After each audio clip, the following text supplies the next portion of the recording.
at the end of time.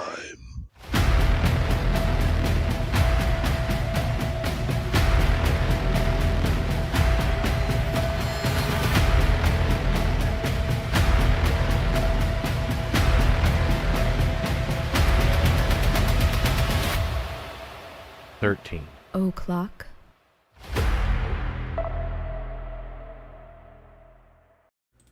Hey everybody, it's Wednesday once again, and here we are with our regular show. Pookie is also with us. Yeah, she's licking me. On Daddy's lap. Yeah, licking.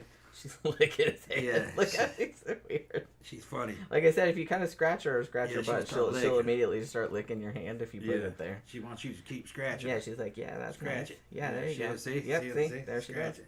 There she goes. Yeah, She does it like pretty performing, Pookie. Yeah. Performing. You're gonna be a star of the show. Lick. Yeah. Yeah, like so funny. Yeah, and she'll change where she's licking. Okay, I'll lick over here. Yeah. She's trying to give me directions. Yeah, whatever On this whatever side, on skin this is side, available, she will lick Yeah. it. Yeah. But yeah, so this topic right here, I can't remember, like, a couple of you guys recommended it that were wrestling fans, because I know we have, like, a couple of big wrestling fans in here, and I was actually surprised by how... We got a wrestler in here, too. Yeah, I was actually surprised by how much this won by. Like, it won by, like, a pretty large margin. Yes, y'all voted on this. Yeah, and it's like, here was kind of what was cool about this. It's like, I know almost nothing about sports in general, and wrestling in particular. Like, I know a little bit, but that's about it. It's like, it's never something that was that interesting to me. But when I started, like, looking at this, I'm like, wow, this story, it wasn't so much, I mean, because it's not so much about the wrestling, like, that's kind of on the periphery, but it's kind of, like, more the human story behind it. This is one of the saddest fucking stories. Like, I mean, for real, it's, like, super, super sad. This is, like, a big bummer. And CB was saying that we should watch The Iron Claw. We did. We watched The Iron Claw last night. Yeah. It's on HBO Max. It's a great fucking movie. It's A24. Yeah, well done. And it's about this. They did... It's fairly accurate, although they did leave some big things out that actually... The movie is, like, sad enough as it is, because Tom was like, wow, it's a good movie, but holy crap, that was, like, a downer. I was like, well, I told you, like, what it was going to be about. But they left a few things out that would have made it even more of a downer, because I think they thought, well, that it was just too much, like, people wouldn't believe it, or that it would just be, like, too much, like, wallowing in misery, maybe, even though that's really what happened. Yeah, the movie's as good as Fighting with My Family, but it's exactly the opposite. Instead of being a fucking story of triumph, this is like, goddamn. Because there's nothing wrong with these guys. They're good dudes, but just, man, bad shit happens to them. Shitty ass luck. Bad fucking I mean, luck. bad luck. I'm sure that, like, some of their personal choices and just circumstances played into it, too. But they didn't do anything to deserve this shit, is what I'm saying. Yeah. Like, the horrible shit that happened. Yeah, the shit they were doing wasn't... It wasn't really out of the ordinary risk taking, as far as I can tell from the movie. Now, a lot of wrestlers do die young. I mean, that's a lot of abuse to put your body through. And they're partying. And especially during this era, and that I think this kind of factored into this story a little bit too, is that, you know, it wasn't really cool or manly or anything like that to look into your health, and you just kind of kept on going, like, even if you were hurt or fucked up or whatever. And, you know, obviously that contributed to why a lot of them didn't live that long. Yeah. I was never really... I watched a little bit of wrestling when I was a kid, WWF. You know. Later on it became WWE. I thought it was amusing for a while. But then I just kind of, like, lost interest in it. And I was never really that much of a fan of it. As a kid, you know, I could tell it was fake. Yeah. That it wasn't real fighting. But I could also tell that they were really getting hurt sometimes. Well, yeah. That shit was rough. So you can say, well, it's fake. Yeah, it's fake, but they get hurt.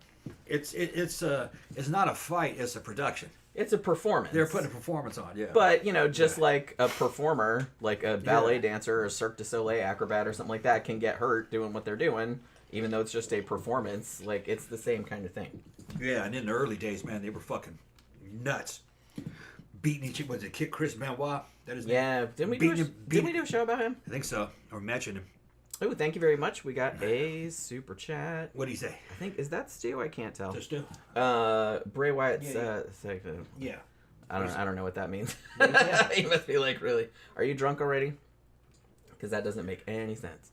Unless I'm just not seeing, like, what it is. Or maybe it's a reference to something that I don't... sticks at and vibes the houses. Yeah, I don't know. Yeah, I don't know. We don't know what you're talking about. I don't know what that means, but thank you. Yeah, what I was saying is, what's his name? Chris Benoit. Chris Benoit. He was, he just made a living out of just getting beat fucking half to death with fucking metal chairs, folding chairs, and he really was taking massive head injuries. He didn't know it. You can only do that for so long. He was on a lot of steroids, which are anti-inflammatories. It's what they give you if you have a head injury, and it lessens the damage. But you're still taking a bunch of head injuries, and who knows what he was on. He might have been on a bunch of tren too. One day he fucking lost it and killed his whole family and then himself. Yep. And they said his braids were just mush. Pretty much. Said that, you know. Yeah. So, is wrestling real? Yeah, he was really getting hit in the fucking head with those damn chairs. Yeah. And they stopped doing that crazy shit. Some of the shit they were doing, it was, you know, like daredevils. Jumping off the top of shit and landing on tables. It was ridiculous. It was a great show, though. Yeah, I mean, it's a great show, but like yeah. I said, they're horribly abusing their bodies. Yeah, they'd end up fucking throwing each other out of the ring and into the fucking crowd and fucking going through fucking chairs and shit and beating each other up with chairs. And it was more real, you know, in the 80s, 70s, and 80s, you know, they were drawing blood. They'd have hidden razor blades in there and they'd fucking cut themselves and blood would come out, you know what I mean? So it was all part of the act. Yeah, so it would look So it'd look even more bad, for the even so it'd even look even more damaging. The Japanese were even more intense. And that was never really hit. They loved that shit. Yeah, and the Japanese evidently in the 70s and 80s, they were just fucking off the chain. That never made it here to the U.S. But you know, with the blood and all that, fucking. But I just saw pictures, you know, and heard about it. I don't know that much about the Japanese scene. I think some of the stuff the Americans were doing was a response to what was happening in Japan. Probably so, because I think even in this era, because I mean the Von Erichs, their peak was kind of 70s, 80s, and they were doing tours in Japan, Yeah, or at least one of them did, and like, so yeah, it was kind of a big thing over there. They were kind of on the forefront. I didn't really realize this, but they were kind of on the forefront of when wrestling was becoming like a more national spectator sport that was like shown on TV, like on ESPN and stuff like that, which it hadn't really been prior. And, you know, talking about the difference, because there is a difference between this kind of wrestling that we're talking about, like the quote-unquote fake wrestling, and actual, like, Olympic wrestling. big difference. Which is, yeah, that's a big difference, obviously. Yeah, that's a sport. Yeah. This isn't a sport. It's an exhibition. Yeah. It's a show. But they still, yeah, like I said, it's a performance, but they still get, and, you know, there's plot lines and all this other kind of stuff going on. But, you know, there is kind of stuff behind it, too. So, but, yeah, I mean... Yeah, the movie is great, and it gets a lot of stuff right. They left things out for particular reasons, I guess, because it was already pretty long. Like, the movie's like 2 hours and 15 minutes or something. But, I mean, it's a great film, though. It was really, really good. But like I said, it is a huge bummer. Yeah, the actors went on gear and did a lot of training, and fucking, they looked like wrestlers, man. Zac Efron was great in this. I've seen him in a bunch of stuff. Yeah. Like, I think the last thing I saw him in was that movie where he played Ted Bundy. Yeah. And he was great in that too, but yeah, he got like real jacked for this. Yeah. And and all the actors in this looked a lot like the real guys they were playing, so they really did take care to try to get them to look the way. Yeah, they're like definitely the on people gear look. too. They're on steroids. Yeah. Yeah. They were working out. I don't know how long they prepared for, but I told you, A24 can make good movies. Well, That's a good studio. It's a good mid-budget studio. Make a solid films. Yeah. So if you have HBO Max, it's on there. That's what we watched. But I think it got a theatrical release back in 2023, which I didn't even realize. Like I said, it wasn't really on my radar because I just thought, oh, it's a sports movie, I guess. But it's just kind of like, yeah. But as always, the human story is a lot more interesting.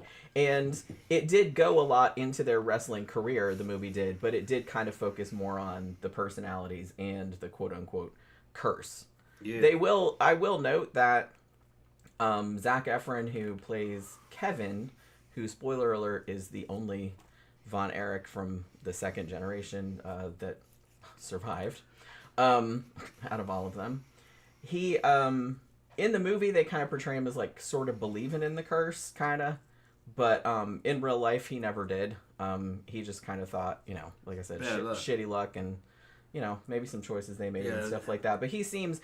I can't imagine what that poor man has gone through. Yeah. I mean, all of the family members really, but I mean, he's kind of the last man standing. Other than, I mean, he has 2 sons that still wrestle. Like, they started in 2012, and one of the ones that died, Kerry, he had a daughter named Lacey, and she wrestled too for 3 or 4 years in the mid to late 2000s.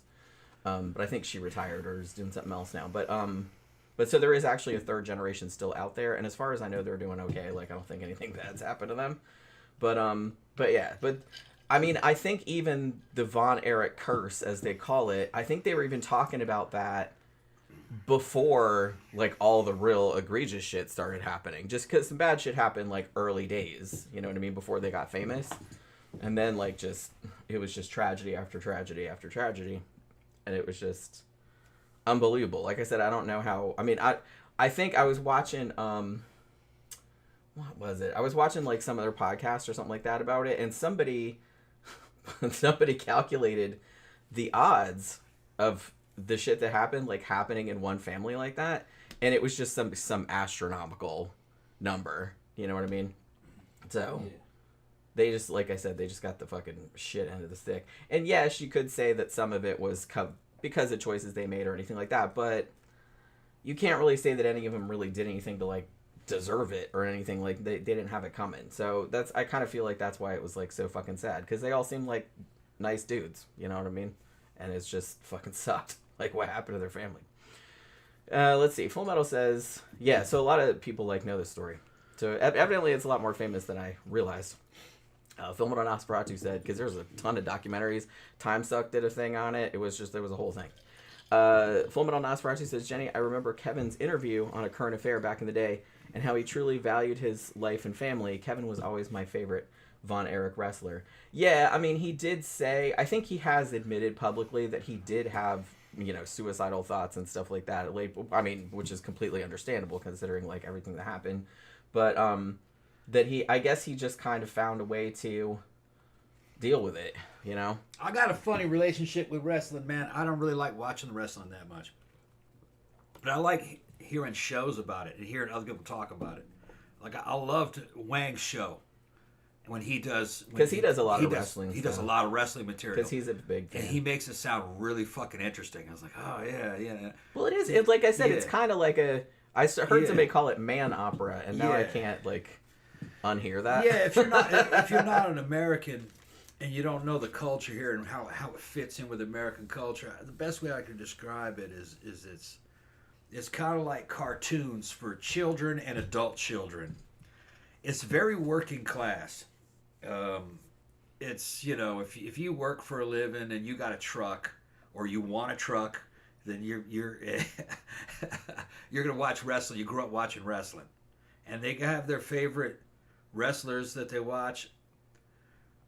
You know, they put on shows, and I guess they a lot of guys kind of admire the way they look and the act, you know, that they put on, and the guys, some of the guys have real impressive physiques. You know, they're big.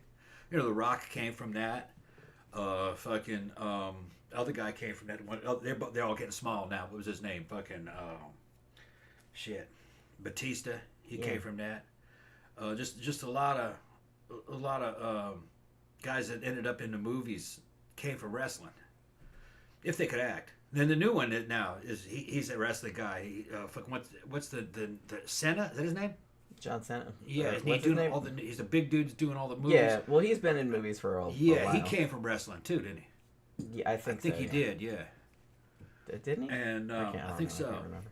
Like I said, I didn't know pretty much fuck all about. They're kind of like American working class kind of heroes, I guess. Although the thing about, and particularly American wrestling, I mean, other countries have their own version of it too, but American wrestling, even back in this day, was popular around the world. Like, they were showing it in other countries too. So a lot of young guys, guys here, they're gonna tell you who their favorite wrestler was and who their favorite porn stars were.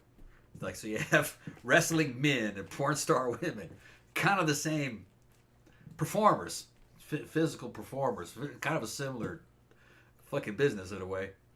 Stunts, violence, and sex. Yeah. So again, it's kind of interesting in the place it has in American culture. Some would say that, like American football used to be kind of like our version of the Coliseum and the gladiators and shit. But I kind of think probably wrestling would probably be closer to the gladiators. Tammy says, I can remember a TV show called Wife Swap. Yeah, I can remember that. I think I only saw an episode or two. And Ric Flair and Roddy Piper swapped wives. Yeah. Now I kind of want to see that episode. They actually, I don't know who the actor was that played Ric Flair in the Iron Claw, but he was great. He was only in like one scene. If you guys never seen that show, they don't have sex with the other guy's wives. Yeah, because it sounds kind of salacious. They're making it sound like because they want everybody to watch it. Obviously. Yeah, she's got to move in and live with them. For how long is it? About a week. A week or something. Yeah, they drive each other fucking crazy usually. Because they always get somebody that's like totally opposite. Yeah. Like, hey, we're gonna take some atheist or a Wiccan and like move them in with like some hardcore Christian weirdos and all this other kind of shit. Yeah. So it's like, I mean, it's kind of funny, but it's kind of funny. But I can't say I've ever sat and watched a whole episode though. I think that would probably drive me bananas. I don't really like a lot of reality TV. Although we used to like, I like shit like Hoarders. I like Hoarders. I like the Naked and Afraid. Naked and Afraid. I like that. They're trying to survive out. They don't have anything. Because that's not. I mean, it's a reality show, but it's kind of more interesting. Yeah. It's not just a bunch of whiny. They had to stay out there as long entitled as they people could. sitting around in a house complaining about shit. You know what I mean? It's somebody that's actually out that has to do stuff. They whine a lot too, but Let's see. Full Metal says, Jenny, did you ever see the slashers See No Evil 1 and 2 with Glenn Kane Jacobs? I don't think I did, no. Kane was my favorite wrestler once he took the mask off. I have seen that, like, just scrolling through stuff, but it's like, I never really watched them. Maybe I'll get around to it. Because I was thinking of another movie, like, that was called Speak No Evil. That's what I was thinking of. But yeah, that's a completely different. And I have no idea. We have some British listeners. I have no idea what their reaction to American wrestling is. I don't know if they even. Oh, they love it. They love it. Yeah, they love it. As well, I mean, when I was there, they were all into it. Oh, American wrestling. A lot of them were. Funny. Yeah. Like they have their own shit too, but it's just kind of like, or they did, but they really liked a lot of American wrestling. Like I said, it's very opulent, over the top. Yeah, a lot of countries really liked it actually. It's live action cartoons. Wasn't just and stories. And like I said, this family in particular is interesting, not just because of all the horrible things that befell them, but also because they were kind of right at the forefront of when wrestling was becoming like this huge international TV sensation. Like they were right at the start of that, and actually kind of contributed. I mean, they're in the Hall of Fame now. They were inducted in 2009 for their contributions to the sport. Because, like I said, they were right there at the forefront when it was starting to get on TV, on ESPN and everything. I mean, I can watch a few minutes of it. I like to watch programs about it, talking about the interesting shit. Some of the movies about it are interesting, but I can't get into it long enough to say, like, watch it regularly and get into the storylines and the characters and stuff. Yeah, I was just, even when I was a kid, I really didn't give a shit. I was just like, yeah, that's hilarious. The only one that I remembered wanting to see was George Animal Steel, and he didn't talk. He would just fucking tear things apart, had a green tongue, and had Mr. Fuji with him. Japanese guy in a suit with a fucking umbrella, and shit would hit him on the back, and she'd go out there and beat him on the back. It was just a funny act, That was the only one I really remembered. The rest of them, I was just kind of lukewarm about them. Now, there's a video game I play called Rumble Roses. It's wrestling, but it's all female wrestling. That's wild. And he just likes it because they all have big titties and they get bigger. And you can make them. You can level them up. And after each level, you can make their titties bigger, and you can make their ass bigger, their thighs bigger. Yeah, well, you're working them out. They're getting outfits. Stronger. Yeah, skimpier outfits. That's kind of the whole selling. There's no nudity in it though. Not that you've discovered so far. I fucking. You looked up. Yeah, I said, are there codes for it? And they were like, no, there's no codes for it. Everybody asked, no, there's no codes for it. Because that was the first thing I thought of. Yeah, are there codes for it? But it's like, so they're all fighting naked and it's American wrestling, American girls and Japanese girls. Yeah, wrestling, and they have different events and stuff. It's just like any other fighting game. It's just that you got to do these showy fucking moves, and it's a lot of series of fucking buttons and fucking directions, and through the fucking triggers, and it's tough. It takes a while figure out the system, the timing. CB says WWE is on Netflix in the UK. Yeah, I knew it was like really big over there. Like, because I knew a lot of people when I lived over there that were really into it. The American one, they knew all the shit. Fulminant Nosferatu says a show about El Santo would be great. I agree. I just wrote it down. That would be a good show, actually, and just kind of about Mexican wrestling as a whole. But El Santo in particular, since he's the most famous one. Yeah, and how Americans had superheroes and Mexicans they had luchadors. Yeah. Yeah, lucha. Like I said, pretty much the only one I've ever seen of those was... Instead of Superman showing up, you had El Santo showing up. Yeah, it was El Santo. But the one that I saw was, they called him the Silver Mask Man, but it was El Santo. Yeah. And he was fighting a bunch of vampires. Yeah, fight vampires and everything. It was called Samson versus the Vampire. It's a terrible, terrible movie. But I saw it on MST, and it was pretty funny. But yeah. So, all right. So I guess we will get into this catalog of tragedy. Although, it doesn't get super tragic until a little while in. So yeah, just kind of broad overview in case you don't know anything about wrestling or about this family, as I did not. So they are actually a professional wrestling family at this moment. They're in their third generation. There are actually two sons of one of the second generation that are still wrestling to this day. And one of the daughters did too, but she retired, I think, in 2010. So at this stage, this is a three-generation wrestling family. And it all started with a dude whose name, well, his stage name, his ring name, was Fritz Von Erich. Now, that's not his real name. His last name was actually Adkisson. But they didn't... Okay, here's something that's kind of interesting, too. In the Iron Claw, the movie that they made about them, they didn't mention... It was mostly focused on the sons. I think they had a little bit of a thing at the beginning where Fritz was younger and, two of the kids were, 5 or 6 years old. And then it jumped ahead to, the 70s. But, so it didn't really focus on Fritz's career all that much. But Fritz actually got his start in wrestling. He had done football and stuff before that, which I'll get into in a bit. But his whole thing when he got into wrestling was to be a heel, which is a bad guy, if you don't know. The good guys, I think, are called baby faces, right? But then, the bad guys are called heels. And he thought, because he got his start in the 50s, that it's what would be something that would get him the most attention and would be super hated, so everybody would boo him and everything like that. So he decided he was going to be a Nazi. So he's a Nazi named Fritz Von Erich.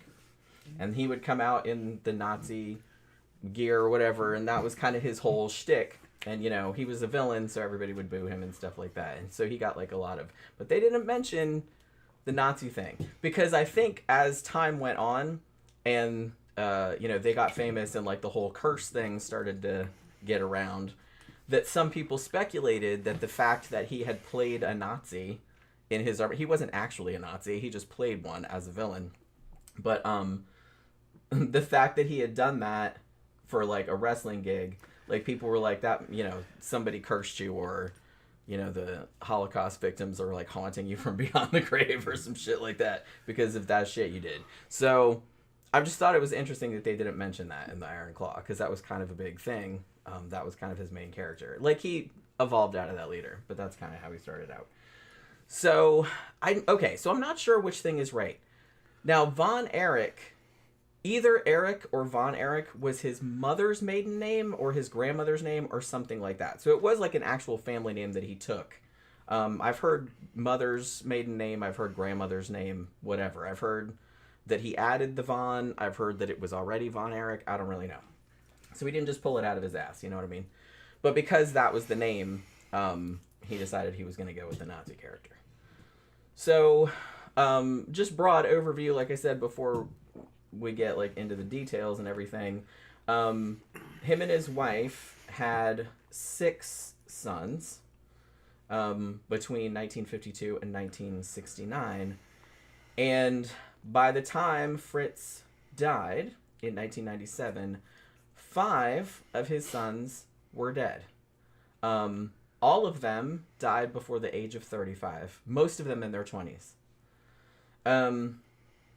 A couple from quote unquote natural causes, 3 from suicide. And yeah, it was just kind of a bummer all around. Like I said, a lot of them were in their 20s. Now, his one surviving son, Kevin, actually wrestled until 1995. That's when he retired. And him and his wife and their kids, his 2 sons, still wrestle to this day. They started in 2012. Their names are Ross and Marshall.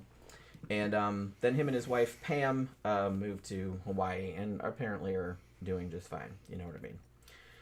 So, yeah. So, because of the deaths and the way that the shit happened, because it wasn't just the deaths. There was some other peripheral shit, too. And a couple of things, like I said, the movie didn't even mention. The movie left one whole ass son out, which I thought was very strange. I think CB mentioned that earlier, because like I said, in total he had 6 sons. Well, his wife technically had 6 sons. He just kind of, he just contributed. He helped a little bit, but yeah. So you had to pay for him though. She was the one that she was the one that actually carried them and everything. But they had 6, and 5 of them died. But in the movie, they only showed him having 5 sons total, and 4 of them died. They left out Chris. He had another son named Chris, who had also died by suicide. But like I said, they asked him about that because I was like, that seemed kind of shitty. He was the one that I guess did the least as far as wrestling went, like as far as titles and all that kind of stuff. And because his death was so similar to one of the other brothers, I guess they thought they could just kind of leave him out. But because the filmmakers were kind of like, well, we thought that it would just be too much. You know what I mean? Like it was just too much death, like too much suicide. And so they thought it would be unbelievable, or if it would just be wallowing in it or something like that. So they decided to leave one son out. I'm not really sure how. I mean, that's kind of not cool. I guess that I didn't really see that the family minded all that much, or what's left of the family, but it seemed slightly disrespectful to me. But I thought the film was good anyway. But I can see why they did what they did. You know what I mean? So it's like, so if you watch the movie, they don't even mention Chris. So there was actually another son that they just completely left out, which I thought was kind of weird. So yeah, so as I said, the whole entire family was, all the sons that wrestled anyway, were inducted to the WWE Hall of Fame in 2009. And as I said, in the wrestling world, they are considered one of the best known wrestling families, not only because of this, sadly, but because they were just on the forefront of when wrestling first started to become a big thing. So, all right. So here's the thing. Now, what initially happened with Fritz was that, like I said, that wasn't his real name. His name was actually Jack Adkisson. Jack Barton Adkisson was his real name. And he was born in 1929 in Jewett, Texas. And his dad was the town sheriff, and his dad would set up kind of boxing matches with other kids, like to get him, like toughen them up. Like, here, beat that other kid's ass. So he would like get a little boxing ring and the thing. Yeah. So like kids beat each other up back in this. It was the 30s, you know what I mean? I guess that was like pretty common back then. Now, when Jack went to school, he was actually a pretty good all-around athlete. He was a good football player. He was a discus thrower. And he ended up at Southern Methodist University. Now, while he is there, I believe he got a sports scholarship. But he married his high school sweetheart, whose name was Doris, and they took his scholarship away. I don't know if it was for religious reasons, because you're not allowed to be married and have the scholarship and be a college student, or they thought that him being married would be too distracting, or... It was a religious school or something? Yeah. Oh, okay, yeah. So I think probably that was why. But they like, he got married. He got married, and then, like, literally, like, the next day, they were like, zoop, and they took his scholarship money away. Which I was like, that's pretty shitty. But yeah. You think that would be the last thing they'd want to do? That He's was a married man. He's committed now. Yeah, you'd think. Yeah. That was in 1950. Well, they were probably thinking, well, he's got to go out there and work, support his wife. Yeah, probably so. It's like, yeah. Yeah, so we're going to give somebody who doesn't have wife to support. Yeah, that's probably what they're thinking. That's possibly what it was. Yeah. I mean, you know, in those days, you didn't have to go to college. You didn't have to go to high school to be able to support a wife. yeah, you could just get a. Yeah, you get any old job. You could support yourself and a wife. Yeah, it was easy back then. Back then, yeah. But, you know, you wouldn't be rich, but you could. No, but like you have a house and a car. A house and a car, yeah. Shit like that, like you know. Shit, I was able to do that. I could do that fucking in my late teens, fucking here in the 80s in Mississippi. I had a car, an apartment, my own job. This was before I joined the Army. I was just a waiter. I could go clubbing and everything. Yeah. And if I got married, my wife would have been making about the same amount of money. She'd been a waitress or some shit like that. We'd just moved in a bigger apartment. So you could do it back in the 80s. Yeah. But then that slowly kind of went away. You had to have two incomes. Yeah, I kind of feel like that started in the 70s, and then it just started getting worse and worse. But... I was still caught the tail end of it in the late 80s, though. Yeah. It was still out there. Rent was only like $375 a month. I remember when I moved into an apartment, like, not only probably like 15 years ago, and it was $650. Yeah. And it wasn't like a shithole. Yeah. I mean, it wasn't nice, but it was an okay place for like $375. It wasn't a shithole. Yeah. Okay place for like $375 up in Michigan. And it wasn't small either. It wasn't really that small. It was a good size. Yeah, it was one bedroom fucking with a living room and a fucking bathroom and a kitchen and a little diner. Yeah, mine was kind of near. It was a single. Mine was kind of near, because they had like a lot of student housing, like I said, for the college, because the college wasn't that far away. But yeah, so this is 1950s. They took his scholarship away. Okay. So he ends up transferring to Corpus Christi University and actually joined the NFL for a brief time. There was a team called the Dallas Texans, I guess. That was the professional. Like I said, I don't know jack shit about football, so I don't know if that was before the Dallas Cowboys or whatever. So he was actually going to be a football player, but as happens in a lot of these situations, like, he's kind of a big football star in college, but, didn't really work out in the pros. And so he actually tried out for the Canadian Football League, and then he met the Stu Hart, who was kind of like the Hart family, who were another kind of big wrestling family, I guess. And he was like the guy. This is the same family that Bret the Hitman Hart was from, who was like pretty famous. So he actually met with that guy, and as a lot of football players that didn't make it in the pros eventually ended up kind of going into wrestling. That's kind of the next thing that they would do. So he comes back to Texas, and he starts wrestling at the Sportatorium in Dallas, which a lot of their shows would be at later. And this is when he first introduced his character, Fritz Von Erich. And he had a kind of a whole backstory. I don't think it was a super elaborate backstory or anything like that, but he was just kind of like a Nazi from Berlin. And, he was portrayed as a heel, so he's a villain. So he's supposed to be the bad guy. He's supposed to come in and everyone's supposed to boo him and all this other kind of stuff. And he was like really good at that.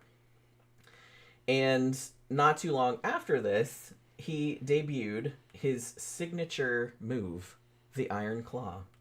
And you can see it because he taught all his sons to do it too. To be honest, seeing it, because I saw like some footage of, the actual wrestling matches where he was doing it, and some of his sons were doing it, it doesn't really look all that painful to me, but I don't know. I've never had it done to me, so I don't really know. But it's just kind of like, so basically it's just kind of like he does his hand like that, and he'd always like threaten, like he'd always put his hand up like that, like he's gonna do it. And everybody's like, oh shit, like here it comes, you know what I mean? And then he just basically like squeezes their head. Now I've heard that when he did one of the early ones, like I said, back in the day, probably even up till the 70s and 80s, they would do, I think they called it blading, where they would just have like the razor blade, and they would put like a tiny little cut that would, in your head, and it bleeds a lot. So so it looked more impressive, like for the crowd. They had some tape around their finger, and hidden in the tape was a chip. A little tiny corner of a razor blade they'd break off with a pair of pliers, and they'd have it preloaded in there. So if you pressed it down, it would the tape would peel away, and it would just have a little bit of razor blade. It wasn't deep enough to do anything except cut skin. It was real shallow. Yeah, it'd bleed a lot, especially if they did it in the head. Yeah, because your head would bleed a lot. But as soon as the show was over, man, you couldn't even see the cut. Yeah. And it healed back. But it looked good, like, because people see it like, oh no, like, look, they're so fucked up. They knew what they were doing. It was like a magic trick. Yeah. I mean, they were obviously really getting cut and bleeding, but it wasn't like any big deal. You know what I mean? Yeah, the cut, it would bleed a lot, but the cut would vanish. Yeah. And the next day, they'd be healed up.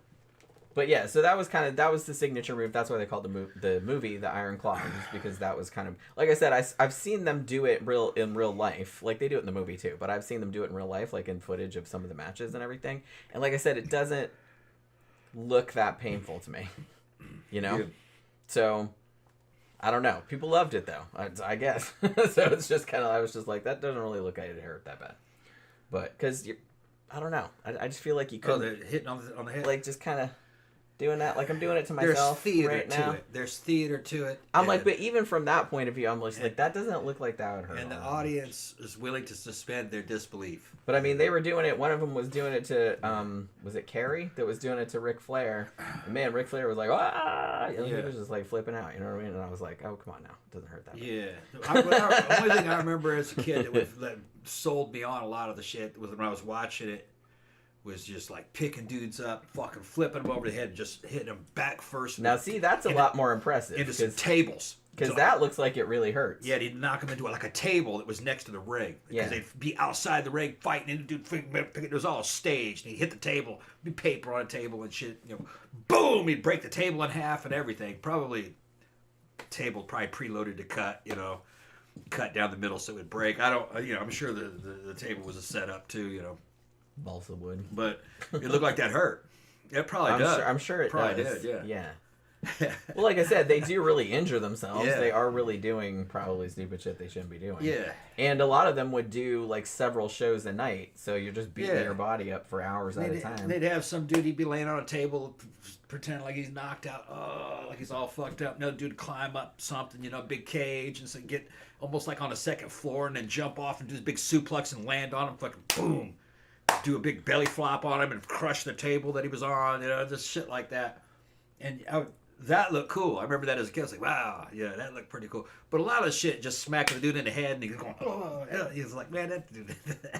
Yeah, because like I said, some of the stuff they do is just like, that looks like you barely even touched Yeah, you hit your own hand. Come on now. Come on, man. You hit your own hand and he went like this, you know. Like, I've seen more realistic stuff. Yeah.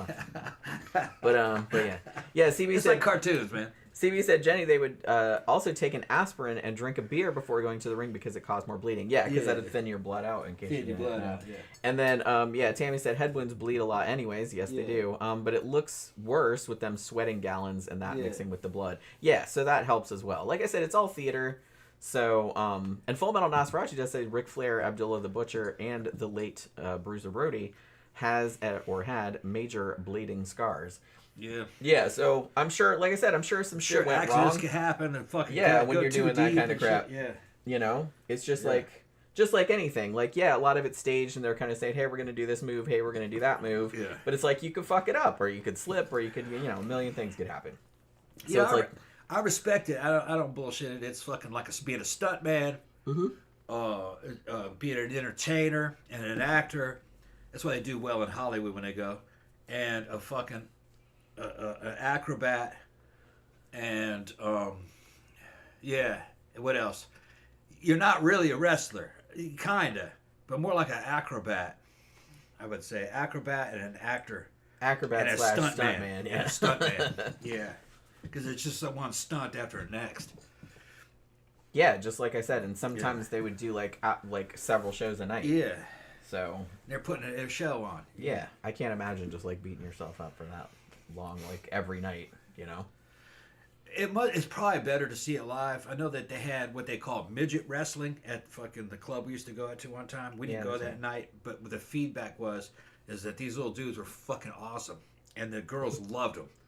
And after that, they would just fucking run up to some chick, fucking jump in her fucking lap and shit, motorboat her and shit, and fucking motorboating her boobs and stuff. And fucking I don't know if they might have been a plant. But evidently, fucking after the show, those dudes are just fucking. The girls are hanging off of them. You know, those little dwarf wrestlers. And they said it was a fun show, man. Acrobatics and shit, beating each other up, throwing each other. And, yeah, they got a big crowd that night. Yeah, and girls were fucking woo. You know, you know how they'll do. Yeah, drunk women. Yeah. All those drunk women. Yeah, and they're wearing little tighties, you know what I mean? Fucking, you know, they're jacked, little jacked dwarves. That's pretty funny. Hey, you know, the fucking little the dwarf stripper girls. They're with Bridget the Midget was her porn name. She tours around. She lives around here. Yeah. If I remember correctly, I think her name is Bridget Powers. And they do a whole little woman. I don't know what you call it. A little woman, or you know, fucking dwarf strip show in clubs. Really wild shit happens to them, but everybody likes it. Probably. Must be a good show. Must be real funny. Well, yeah, I'm sure they probably lean into that shit. Yeah. So, all right. So Fritz, at this stage, like I said, he's married. At this point, I think they have a couple of kids. Like a couple of their sons have been born, but they're still pretty little, and they don't have a fuck ton of money. But they actually show this in the movie, like in the sort of little black and white little preamble there, that after one match, he's kind of like doesn't have that much money. This is what he's gonna do though, and he's like, oh, it's gonna get really good, like we're gonna make a lot of money, and he buys a really nice Cadillac and a trailer home. And so basically for the next few years, him and his family would drive this car around, and like with the trailer dragging behind them, and he would go and tour around and wrestle at different shows, like all around the US and I think in Canada and shit like that too. Some of the shows he'd only get like $5, which, you know, was not a lot of money even back then. But that's what he did. And I mean, I guess it was enough to sustain them for a while, you know, until they actually got famous. But yeah, he was like, just basically was on tour like all the time.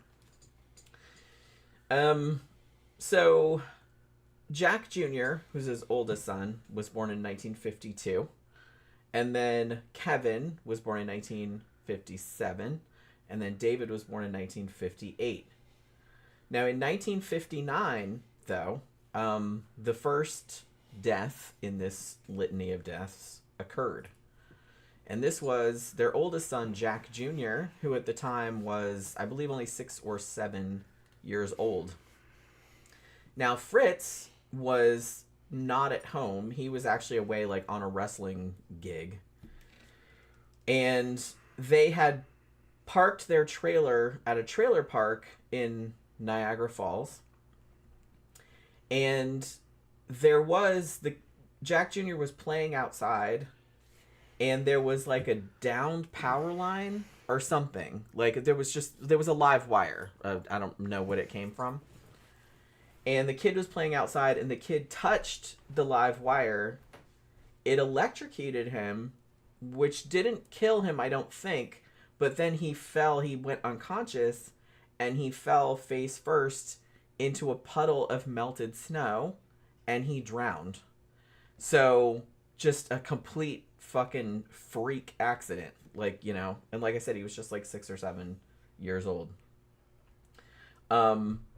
which is fucking horrible that happened. And, you know, as you might expect, Fritz blamed himself because he wasn't there, and he's just like, you know, if I hadn't been touring around and had the trailer parked at the trails, like, this wouldn't have happened, and all this other kind of stuff. So, you know, and obviously Doris, the mom, she was just completely devastated and went suicidal for a while, like I said, understandably. And Kevin, you know, like I said, who's the only surviving one, he basically said that his dad just fucking lost it.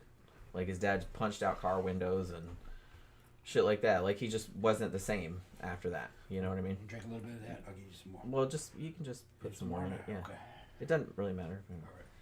All right. And one of the things that Kevin said that I thought was kind of interesting was that after Jack Jr. died, that he thought maybe his dad wanted to make everyone suffer like he suffered. Now, interestingly, I don't think, as far as I could determine, Kevin never really said anything that negative about his dad.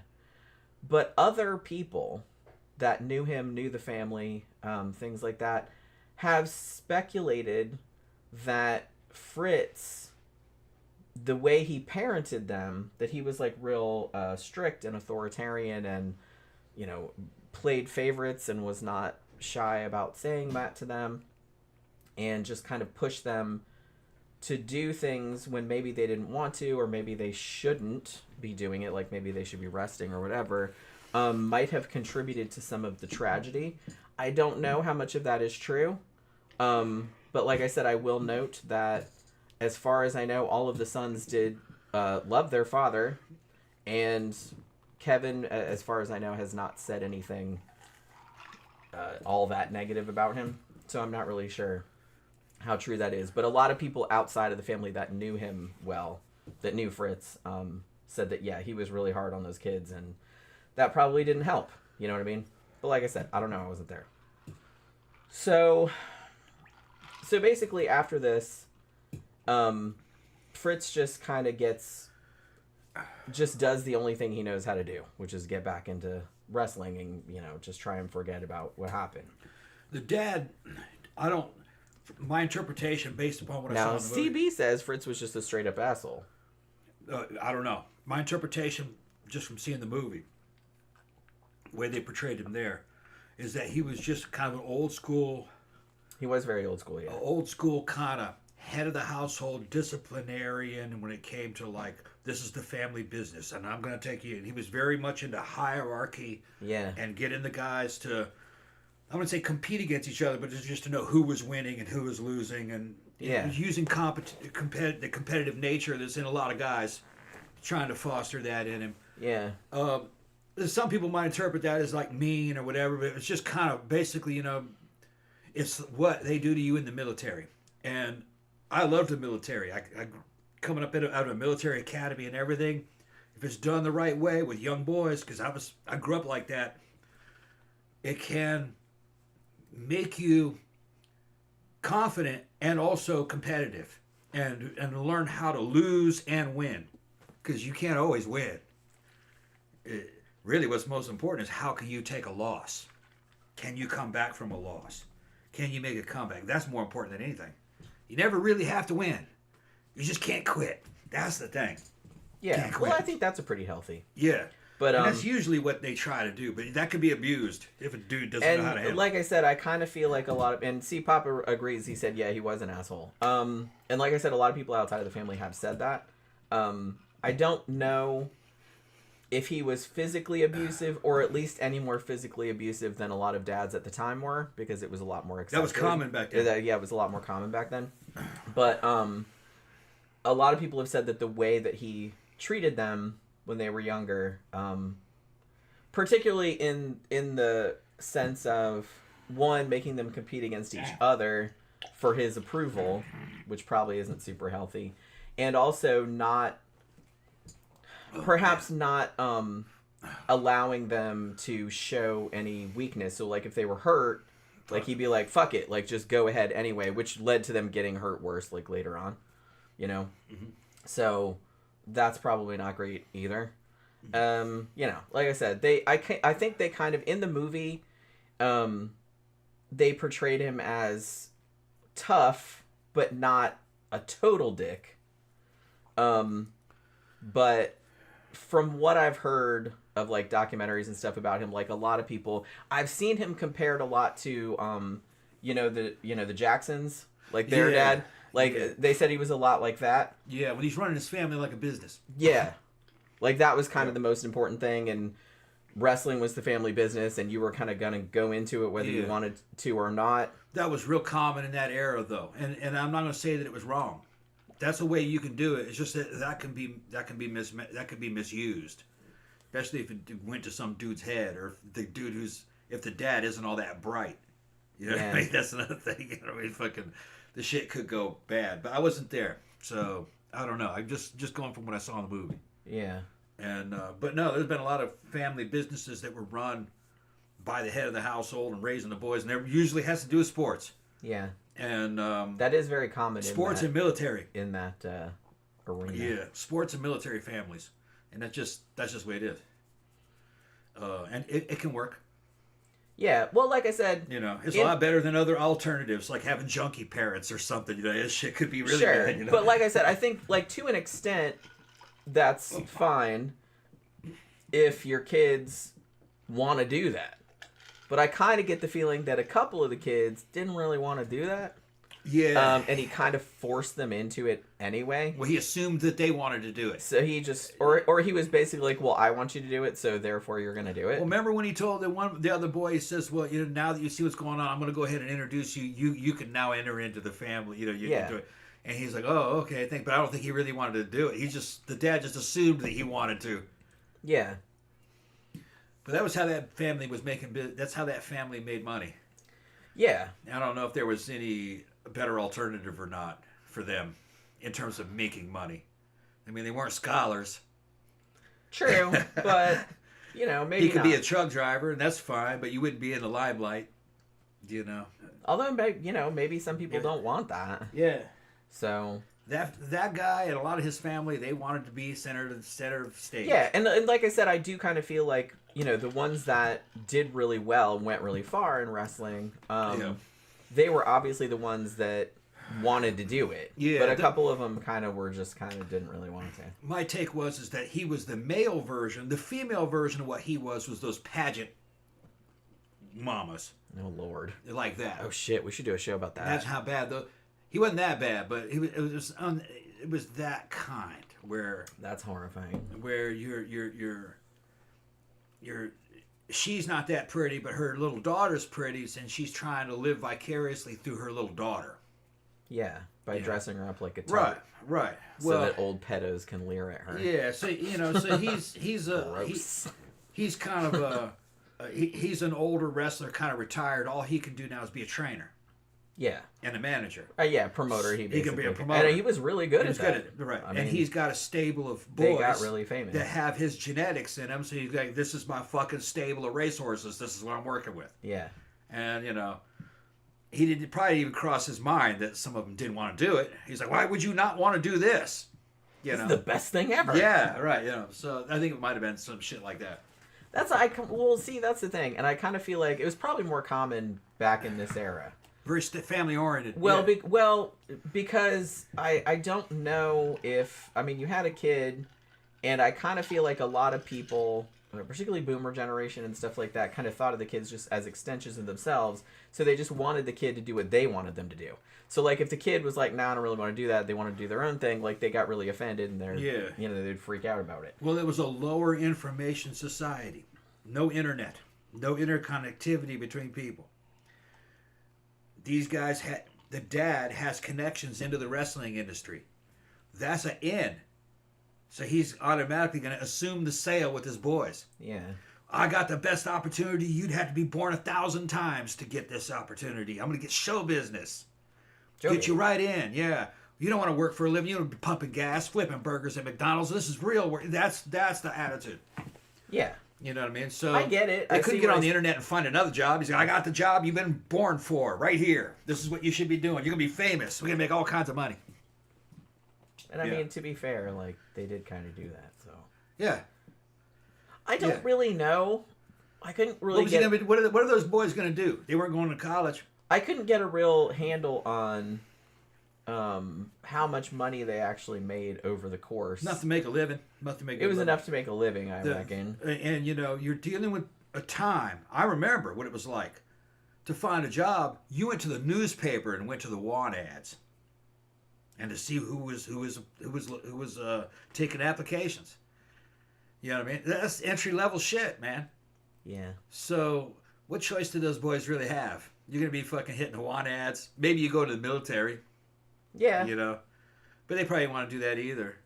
They were like, well, I probably think I'd rather be a wrestler than go to the military, make more money as a wrestler, get girls, get attention. Well, the thing about one of them in particular, and they do kind of portray this in the movie, is that one of the ones, Mike, actually didn't really want to be a wrestler. He was kind of smaller, and he wanted to be a cameraman, and he actually did camera work on some of their early like TV specials and stuff.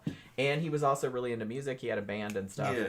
And so I think he would have rather done that. Yeah, he kind of got forced into wrestling after one of his brothers died, and he felt like his dad wanted him to like replace the one that died, and that kind of fucked him up, and it didn't end well.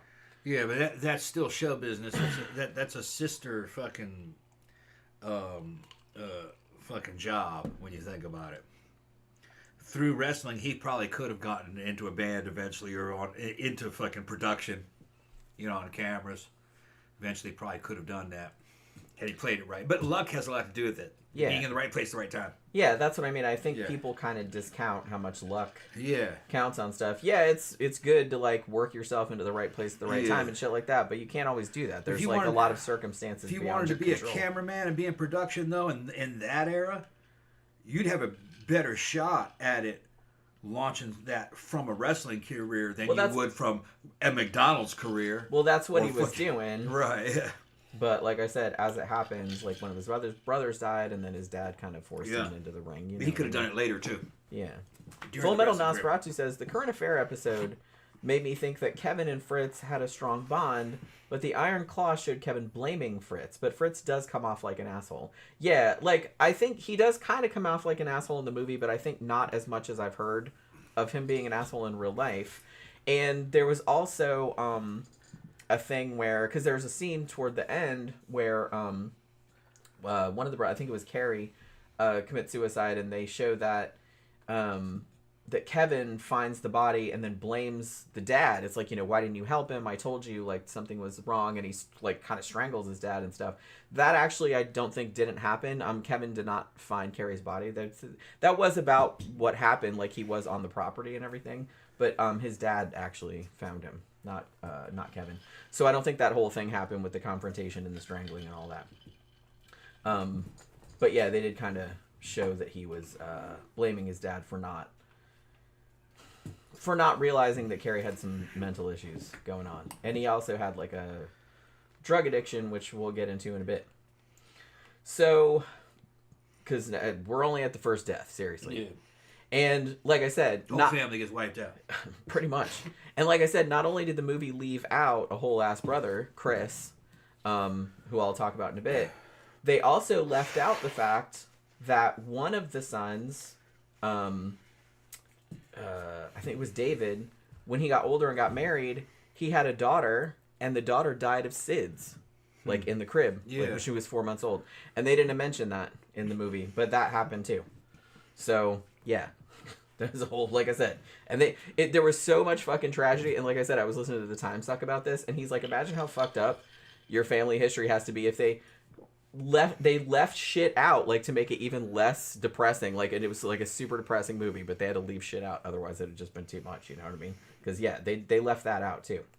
They didn't even mention anything about that. So after Jack Jr. died in that freak accident when he was a little kid, Fritz ends up buying this huge property in Texas so he could kind of be more involved with his kids. I think it was also where his parents still lived, like around there and stuff like that. Now, they had a fourth son, Kerry. He was born in 1960. And then Mike was born in 1964, and Chris was born in 1969. And like I said, the boys seem to have a good, if sort of contentious, relationship with their dad. Like he was a real dad, like a man's man kind of dude from this era. He taught him to hunt. They taught him to ride motorcycles, all that kind of stuff. So like I said, very macho. And would also, kind of beat on him if they did something he didn't like, which, like I said, not great, but that was very common in this era. That was just kind of what you did. You kids did something to fuck up and you just beat on them, So he builds this homemade wrestling ring behind the house, like on the property, and set up a home gym for them. Like I said, fully intending for all of the sons to go into wrestling. Now, Kevin, David, and Kerry were athletes in high school. Actually quite good at it. Not wrestling, but they were football, basketball, track, stuff like that. Kerry was actually really good at discus throwing and actually set a junior record in it. Like, his dad had done discus also, so kind of ran in the family. Now, all three of them did eventually go on to college. I believe I don't remember if they got scholarships or not, like sports scholarships. Like I said, they were all kind of Probably all sports. They were probably all star because they were all star athletes in high school. No, not for wrestling, for other sports. But they eventually dropped out of college because their dad wanted them to be wrestlers. And Kevin says in the 1988, he's quoted as saying, "To be honest, we didn't even know if we'd like wrestling that much. I mean, wrestling was filled with these old, out-of-shape men going from one small town to another looking miserable." Yeah. Like, because at that time, it wasn't a big the deal. big deal. Like, you know what I mean? This was a long time ago. And that's what it was then. He said, Boy, but came in, they were kind of instrumental in it getting bigger. Yeah. Like because there's new blood. Yeah, but They at this look good. point, Those guys look great. at this point, it was all regional. Yeah. Like I said, it was kind of what Fritz was doing, where he was just having his fucking family living in a trailer and driving from town to town and making $5 like at wrestling matches at different little, podunk towns like here and there. And that's kind of what it was then. So he said, we all knew what was going to happen in the end. It was almost like it was inevitable, you know what I mean? It's like we were going to end up being wrestlers whether we wanted to or not. We were going to go into wrestling because we wanted to be just like our dad. That's what he said. So, here's the thing, though. One of the sons, like I said, I mentioned Mike, one of the younger ones, who didn't really seem to have much interest in wrestling and actually wanted to, do camera work, be a musician or something like that. And Chris, one of the younger sons, he actually was quite small. He was only 5'5", and Smaller than me, or my size, a little bit smaller than me. Yeah. Yeah, and he also had real bad asthma, and he had like brittle bone disease. Huh. Too. Yeah, low bone density. Yeah. And And how's he gonna be a fucking? well, wrestler? they made him do it anyway, but you know what I mean. Well, they put him on a bunch of gear. And Probably. that increases your bone density. Probably. Yeah. So yeah. Might have just been a temporary thing. Full Metal Nosferatu said, Jenny, I think I once heard Mike wanted to be a referee instead of a wrestler. Oh, yeah, maybe. Yeah, like, it seemed like he didn't really want to do it, you know what I mean? Like, he didn't mind doing something that was, like, wrestling adjacent, but he didn't really want to be in the ring, like, fighting, you know what I mean? But, can't really blame him. Not everybody wants to do that, It was a different era. Yeah. He had an in into a fucking industry that was starting to come into something, and they went with that. Even though it wasn't exactly what we wanted to do. It wasn't like I said, there wasn't no internet. You couldn't get on there and find a niche for yourself. What do I want? How do I meet those guys? How do I get over there? You had to know them. Yeah. If you didn't know them, then you couldn't get in. So they just went with the best thing that they had around them. Probably was not a bad choice. Although they'd all died. But I don't know if it was related to fucking... Well, they like might I have said, all died anyway. I think it was just all bad luck. we'll kind of discuss. Yeah. I think it's like a little from column A, a little from column B. Yeah. Really. Some of it was just, I mean, that first kid dying, that didn't have anything to do with wrestling, obviously. That was just like a horrible freak accident. Dudes from the beginning of time got forced into professions that they didn't really want to do. Okay, so there's nothing new, especially back in this era. I mean, a lot of those doctors, they didn't want to do that. A lot of those fucking dudes that went to become fucking accountants, they didn't really want to do that. Who wants to be an accountant? I went to fucking college for an accountant, fucking dropped out of that shit after about a fucking 2 years. My grandfather wanted me to do that. I realized that fucking I'm not like, boring enough to be a sounds motherfucking boring. accountant. Yeah. No shade on accountants. We Yeah. do need them. It's just kind of like not really. I think for you can me. all do it with computer and AI now. Just scan barcodes and it does all the It's accounting it's for you. much easier nowadays. But Excel could do the accounting for you. well, that's when I was. I was first, doing it manually, man. Fucking the debit and credit columns. And My all that mom kind did it for a long time. Yeah. But I'm just I can't do this for a living.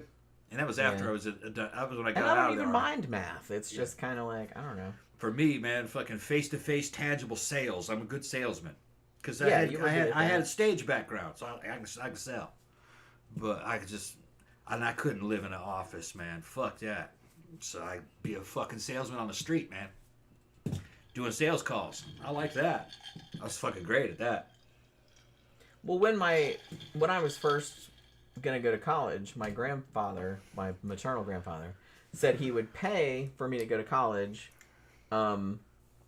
And I was like, cool. And then, like, I picked what I wanted to do. But then after a semester or two, he's like, oh, I thought you were going to do something, like, practical, like accounting or something like that. And he didn't pay anymore. Yeah. So then I had to find So some other money, like, to finish.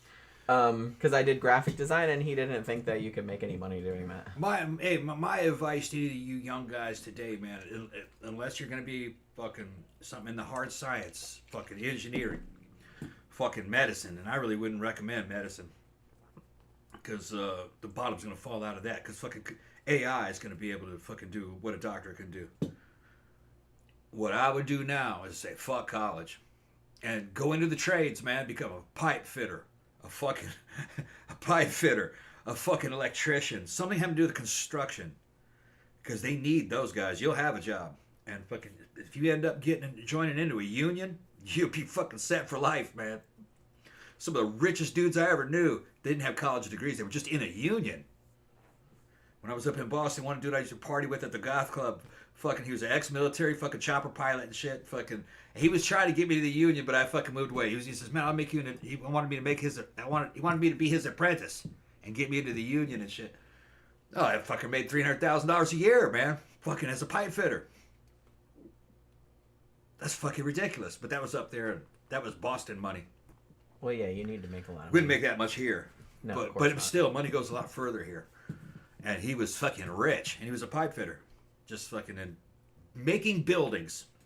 And doing all the fucking plumbing and the pipe work and shit in buildings. And new constructions, not fixing shit. Just new construction shit. Although I'd get into fixing shit too, because Fixing shit's good too. Because new construction, the bottom can fall out of that. If Yeah. the economy tanks. Yeah, too. So. Oh, yeah.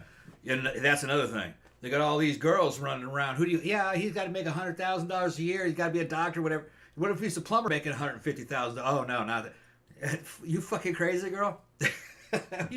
What do you give a shit? Is that what that dude does for a living? If he's got money, plumbers can make more than a doctor, and they have a shit ton more free time. Plumbers make a shit ton of money. AC specialists.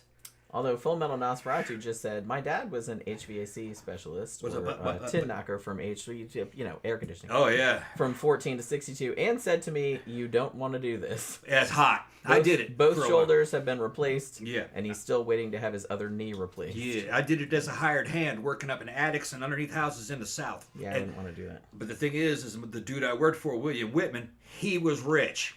I wasn't rich, but he was rich. Because it was his business I was working for. And I was doing more than half the work. But he was doing all the technical shit. And he fixing ACs, doing duct work and shit. Fixing duct work. And the units could be in the attic sometimes, hot as shit, man. You're in there drinking water, and you're just fucking water, all sweat piling up around you. In the South, people will pay you anything to get their fucking AC back on. And in the summer, there's waiting lists. Everybody's busy. Well, yeah. I got a whole list here. I can't get to you. As good as the AC has gotten, it will inevitably break because it's too hot. Like, it can't handle it. So some of these clients are like, look, I have to get my AC back on. What will it cost me to get me next in line? Well, we put another 1,000 on there. I'll get you next. Okay, yeah. They'll pay another 1,000. That's how fucking hot it is. That's how fucking hot it is here. And rich people will pay anything to get that fucking like, AC back on. Just fix it. Yeah. We're dying. Yep. You know what I mean? So in the South, you want to be AC. But it's got to be your company and your truck and your hired hands. You get guys with you that you trust. Although I wouldn't want to do that. That'd be miserable. I mean, yeah, the money's good. It's money. The money's good, but... Well, that's what I was saying. But, I mean, a lot of your life is work, and it's just like, if you don't enjoy what you're doing and you're just wearing your body out and your day sucks... A lot of those guys... A lot of the money, you can't really enjoy it. A lot of those guys do kind of enjoy it, though. Because if you enjoy it, that's, It's man shit and it's hard. The way it sits now, if you're a woman and you want a job, go to college so you can work in an office somewhere. If you're a dude and you want to fucking make a lot of... Don't go to fucking college. You'll probably not get a job. What you do is go into the fucking trades and make real money. And hang out with dudes. Go to strip club afterwards. Fucking pay them whatever. Go pick up some illegal aliens and put them in the truck. Whatever you fucking want to do, it's your business. And they make a lot of money. More than a doctor. Well, it depends on what kind of doctor it is. No, some of those dudes can fucking make a $500,000. Specialists make a lot more than that. But the thing is, they have all these tremendous overheads. And all That's this true. insurance and all this other shit. So, all this malpractice insurance that they have to pay for. And then they're working all the time. They're gone. I saw the numbers, and recently, that was about 5 or 6 years ago, they were still saying that the trades guys, when you actually, what their cost, in other words, their take home, their profit margin, and the amount of time that they have is much better than a doctor. I don't know, man, because like a girl I knew in school, her dad was a heart surgeon. And they lived in a legit mansion, like out of an old school, like Gone with the Wind. Yeah. Shit. Well, like marble staircase and everything. Yeah. Servants' quarters, all of that. Well, Dr. Matt. Crazy. I worked for Dr. Matt. He lived like that. She saw his house. It was like something out of Disneyland. The one my friends, like, that was a lot better than that. But the thing is that Dr. Matt wasn't really a doctor. He ran a hospital filled with doctors. He didn't fucking do any medical shit. No, this guy he was a heart surgeon. Yeah.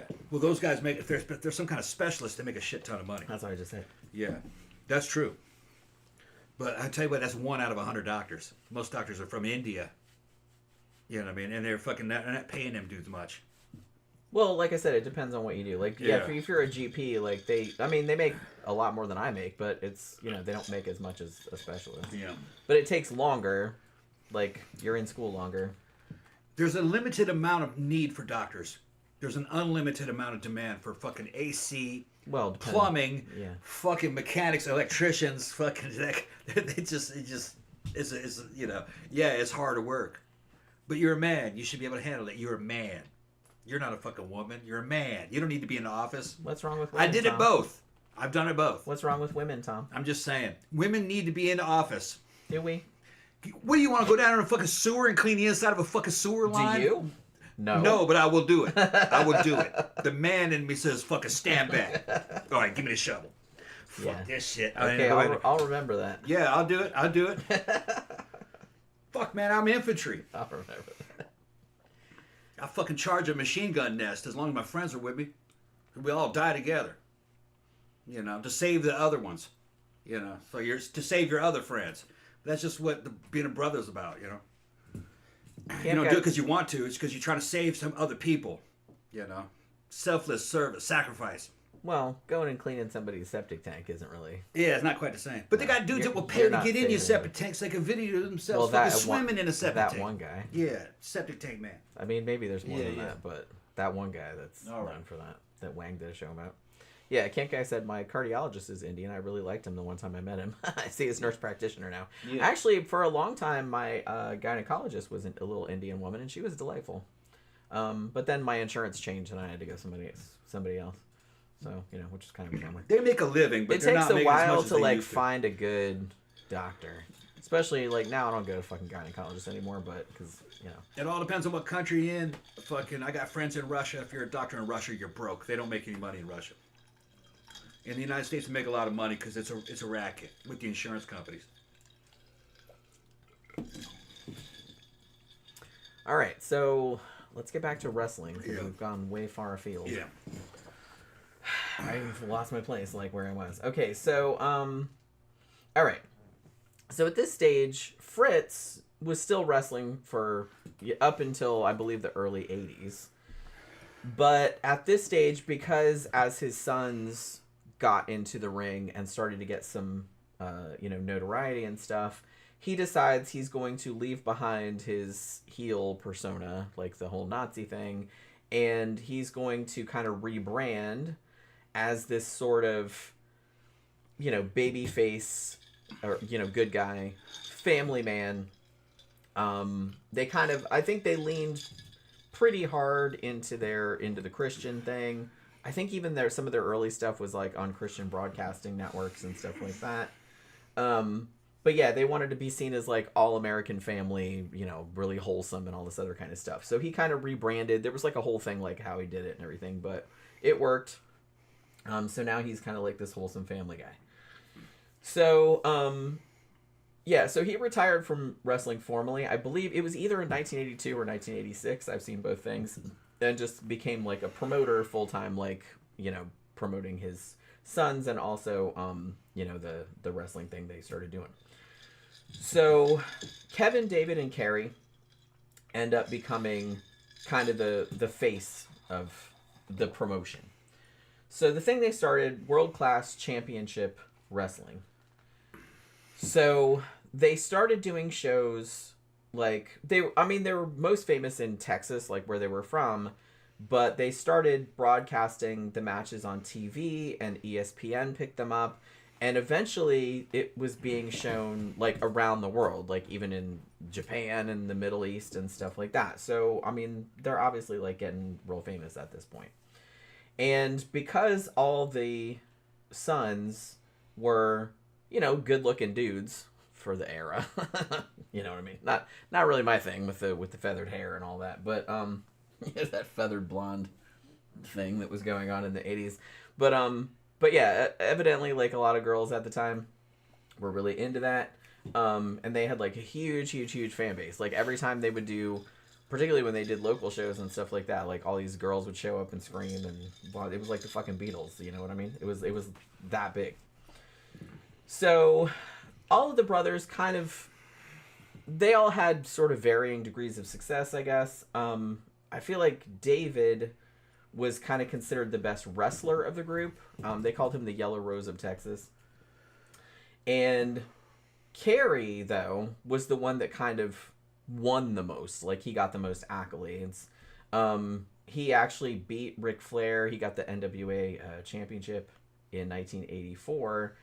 And they would also do, you know what I mean, because it's all kind of scripted and stuff. They would also kind of do these sort of stage like matches between or feuds. And one of their famous feuds was with this other group called the Fabulous Freebirds, who were from Georgia, who were kind of like these. I don't know, like, what do I want to call them? They're kind of like rednecky, but you know what I mean. I guess we were called Freebirds, so I was just thinking Leonard Skinner. They were all kind of free. They were from Georgia. Yeah, rednecks. Yeah. And so they would always have these big like tag team kind of rivalries and stuff like that. What I heard when I was listening to one wrestling podcast about this, because I did actually listen to like some wrestling podcasts about this particular story, because like I said, I don't really know anything about wrestling. And they said that the Fabulous Freebirds were generally considered baby faces, as in good guys, but they were heels only in this particular situation.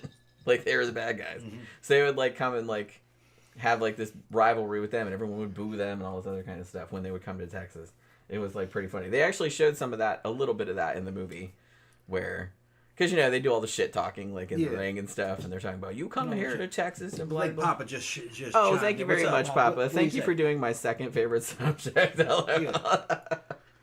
Well, you're very welcome. We all voted on it, so we're gonna do this. Yeah, like I said, I was actually surprised because I knew you guys would vote on it because I know you guys wanted to do this, but I was actually surprised at how many votes it got. Like, it got like a lot more than the other time. Yeah, I like these kind of topics, even though I'm not into fucking wrestling that much. I do like hearing about wrestling. I don't like to watch it. I like to hear about it. Yeah. And but this is the way I guys want. I'm having a good time listening to it. This is a downer fucking show, though. It does kind of go into the 13 o'clock fucking kind of dark side. That's kind of why I thought it would be okay, because because it is sort of. I don't believe in curses, obviously, but they just had bad luck. But they had some shit ass luck. Like I said, I don't remember who it was that did. It might have been Time Suck that did that, where he did like a statistical analysis of like how likely it would be for this to happen to like one family, and it was just some ridiculous like astronomical number, like being struck by lightning multiple times. Yeah, which that's happened too. That's happened to do. Like I said, there's a lot of people in the world, so even shit that's like a 1 in a million or 1 in a trillion chance is gonna happen every now and then. You know what I mean?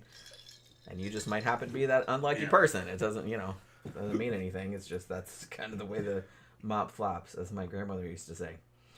The Fabulous Freebirds. That was like pretty funny. So, for a time, other than obviously their little brother had died like a long time ago, and that was a bummer. But it seemed like now they were just on top of the world. Like, everybody knew who they were. They were super famous. Like, everywhere they went, people were asking for their autographs and shit like that. But as with all good things, it would come to an end. Now, the first thing to happen, I think I got this in the right order. 1983. Now, David, he had actually started to experience, like, stomach pains and stuff like that. And he didn't really, but he just kept on going. I don't think he went to a doctor for it or anything like that, which, like I said, you know, probably, had he done that, I mean, he might have been okay. You know, after what happened, like, they figured out what it was. They're like, yeah, if he had gone to a doctor and got some antibiotics, he probably would still be alive. But you know what I mean. So he actually was going to do this big, there was a scene in the movie, The Iron Claw, where Kevin marries his girlfriend Pam, and at the wedding, I don't think this actually happened in real life, but they were just kind of, you know, foreshadowing. And then he finds David in the bathroom, like, throwing up blood. And then and he's like, no, man, I'm fine. I'm just sick. I've got a virus or something. And then he's talking about going on this big tour, you know, around the country. And he's going to go to Japan and all this other kind of stuff. So he's like, you know, you sure you're all right to do this? Yeah, I'm fine. And all this other kind of stuff. And then, like, the next scene, he does actually do the tour. And he ends up going to Japan. And in Tokyo, he was found dead in his hotel room on February 10th, 1984. And they autopsied him. He was only 25. They autopsied him, and the cause of death was officially acute enteritis, which led to heart failure. That's basically what I think in the movie they said that his intestines ruptured, which is essentially what happened. Like, he had an intestinal rupture, and it caused heart failure. Now, after this, He must have lost so much blood that his heart could no longer beat. Yeah, I guess. Yeah, I don't really know how that works. Yeah. But yeah, there have been rumors for many years that, it was actually a drug overdose and it was all a cover-up and all this other kind of stuff. But I was watching, like, some other documentaries of people that knew them and everything like that, and they said, nah, it was just exactly what the autopsy said it was. You know what I mean? It was just, like, really shitty luck, like I said. I don't know if that had anything to do with the wrestling or... How old was he again? 25. And what was the timing of this rupture? Did it happen after a fight? I mean, like, you know what? I'm not sure. They found him in his hotel room. Yeah. So in Japan. So I don't know if it was after a fight or before a fight, or it might have been after. It may have been an injury. It could have been very well, because he had been on tour, I believe. Yeah. For some time. You know. Full Metal Nosferatu said food poisoning was one of the other rumors. Yeah. I could see that. Yeah, that wouldn't cause your heart to stop, though. Probably not. His heart stopped because he probably didn't have any blood in his veins anymore because he pumped him out through a hemorrhage in his like gut. internal hemorrhaging. He bled out into his abdominal area, which I mean, it's unusual for someone of that age to die of that, but it's not unheard of. Well, he was on gear. He's on fucking steroids. Yeah, they all were. And they actually did kind of imply that. They kind of showed that in the movie. They didn't harp on it, but it was... in those days, though, I'm experienced in this shit. I take all this stuff. In those days, dudes just took steroids. Yeah. They're like, okay, yeah, I'll take that. Steroids are not standalones. You can't take a steroid on its own. It'll fuck you up. All right, you have to have testosterone. You had a bunch of supporting stuff like HCG to keep fertility going. You got to do constant blood work, or at least check your fucking blood pressure, and until you know how you feel. Too, that's another thing. Who knows what these guys were on? Yeah. The pros in this era, like down at Muscle Beach, they had doctors involved. One, they were making those steroids and using those guys as fucking test subjects, like Arnold and all those other guys. They were like test subjects for these fucking drug companies that doctors in California owned, and the companies were in Mexico where they were made, okay, in Tijuana, and they'd bring them over, and they'd kind of use the bodybuilding scene as test subjects, but those guys had the benefits of having doctors involved, so they didn't take steroids alone. They took it with steroid, with testosterone underneath it, and other supporting things to keep them basically healthy. So who knows if these dudes knew?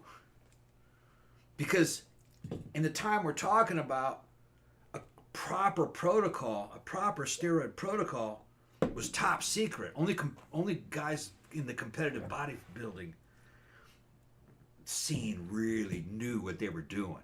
And they were still kind of just figuring it out. So who knows what these guys were doing? Yeah, I'm not saying, this might have just been nothing to do with anything that we're taking or anything. Although it does seem very odd that someone that age Has bleeding in his would intestine. die of that. Yeah. Like I said, not unheard of, Yeah. but strange, unusual. So it might have something to do with one, like you said, an injury that was not Injury and blood pressure. that was not properly checked out. Yeah. And maybe possibly combined with steroid use that was unregulated. They didn't really know what they were doing. Yeah. Could have been that. Could have been a lot of things. Actually, some people have speculated that maybe the long-term steroid use made them just keep on going when they should have stopped, or they should have rested, or they should have gone and got things seen to. Okay. Well, and that probably didn't help either. Well, I'm going to correct them. At 25, there's no such thing as long-term steroid use. That's still short-term. You're not old enough to be long-term. If you look at The Rock has been on I'm talking gear. more like the other ones. not Yeah, him. The Rock has been on gear. He's in his 50s, and he has been on steroids for at least 30 years. And he's decided to dial it back. He's lost 60 pounds soon. Recently, everybody's talking about it. He's doing that because he's been on that shit for a long time, and he's a big framed guy. He's over 6 feet tall. He must weigh 300 fucking pounds when he's fucking in. And that's the human heart was not designed to fucking run a body that big for that amount of time. The valves, the heart can get stronger to compensate, but the valves are made of cartilage. They can't grow. So you got this fucking normal ass fucking valves with this huge super heart trying to run this big super body. It'll wear them fucking valves out. So it looks like he's backed off. Same thing with fucking the other guy that I just mentioned earlier. Fucking John Cena what's that? or Dave Bautista. Batista. Yeah, he's backed off too. Those are both really big super heavyweights. And you know what, man? Fucking all power to them. They ran that shit for 30 fucking years, and they still look good. They're in good shape. You're not gonna say, yeah, you look like a fat fuck. No, they look great. Okay, it's just that they're not beasts like they were. They want to live. They want to do that last 20 years. You know, I totally understand it. These dudes didn't have the same information. Okay, but what I was getting back to is that was not long-term steroids use. See, at 25, that's not long-term. That's Like I said, I wasn't maybe talking 5 about years. him specifically. I was talking about And then the other ones, Right. just in general. So it would all be short-term. Long-term is 30, 20 years. Okay. What that person was meant is what they meant is that if you are on steroids, they are an anti-inflammatory. If you take head injuries, you may not know it. Yeah, that's what they were getting at. Right. You may not know that you took these injuries because you don't swell up and you don't really feel them. Yeah. Yeah, that's what they were getting at. Yeah, That, like, you're right. maybe doing that over a Yeah. long period of time, like, obviously that's going to In some ways, steroids do make you superhuman and impervious to injury. But you can't run that shit forever. Eventually it catches up with you. Yeah, because your body's getting injured whether you feel it or Your body's not. getting injured, and it's not. You don't know you got injured, and the secondary and tertiary effects, like all the swelling, all the shit, the damage that the swelling can cause, that's not there. Only the primary damage is there. But still, you had that primary damage over and over and over, and that's what happened to the other guy who fucking went crazy. I mentioned him earlier in the show. Chris Benoit, yeah. What's that? Benoit. Chris Benoit. Chris Benoit, yeah. He was taking head injuries and didn't know it, probably. Yeah, like I said, if you just dull the pain all the time. Dull the pain, and you go, oh, I'll just bring my bell, I'm okay. Like, no, dude. Yeah, fine. That was a massive that's, concussion. That's damaging your brain. That was a massive concussion. And the more you do it, it's Yeah. cumulative. And if you weren't on steroids, you'd be in the hospital right now with a swelled up brain, but it's not Yeah. swelling. Well, I'm okay. No, you're not. Yeah. You need to fucking rest Like I said, it's cumulative. for fucking a week, dude, and don't take another head injury because they're cumulative.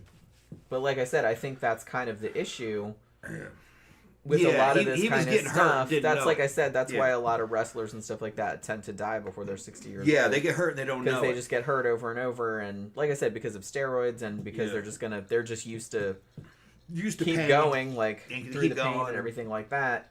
Yeah. The shit eventually catches up with you. The body can only take so much. Yeah, exactly. And like I said, it doesn't mean you're weak or anything like that, because I kind of feel like, especially in this era, there was a whole thing. It's like, oh, well, you're fine. You know what I mean? Shake it off. Well, look, man, they're already in the superhuman category. But superhuman doesn't mean indestructible. It just means you can take more damage than a normal person. Yeah. But that's just accumulative. You're taking damage. Just Yeah. keep doing that. Keep running into that fucking wall. You'll die. Yeah. Yeah. Might take You'll longer. die. It might kill a dude. Might kill a normal dude if you did it twice. It'll only kill you if you did it 7 times. But it still killed you. But it still kills It just took you longer. Yeah. Yeah. That's all. You're right. Yeah. Yeah. You're not Superman. You're not Superman. You know what I mean? It doesn't last forever. So yeah, so I think That's probably what they was talking. I think that was definitely a factor. I don't know. I haven't seen anybody. Like I said, I didn't do a huge. I did a kind of a deep dive on this, but I didn't do like a huge thing into if there were any more theories about why he had died of this particular thing. I mean, I would assume that it had something to do with injuries or with steroids or with something like that. But it's like, I don't know. It could just be, like I said, shitty luck, because people do get this kind of shit. So there's no way of knowing, really. I think he had some kind he sustained an injury and didn't know it had internal bleeding.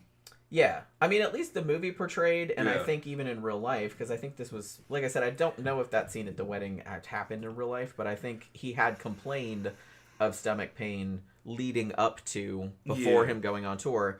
So it might have been a case that he was injured, had internal injuries, and didn't realize it. And wasn't getting treatment. And wasn't getting any treatment for it because Yeah. he thought it would be fine, because he just thought it was a bug or something. No, he had some kind of bursted blood vessel that kept fucking breaking open. It was something like that. Yeah. So, And he was losing blood. And like I said, I kind of feel like there's this whole kind of macho thing where it's like, well, they can't. I'll be okay. I'll be okay. They can't go to a doctor or anything like right. that, because like I said, they'll look weak or whatever like that. I'm Yeah. like, okay, die if you want to. Some of the shit's probably just fucking, well, I don't want to pay. And I got to work next week.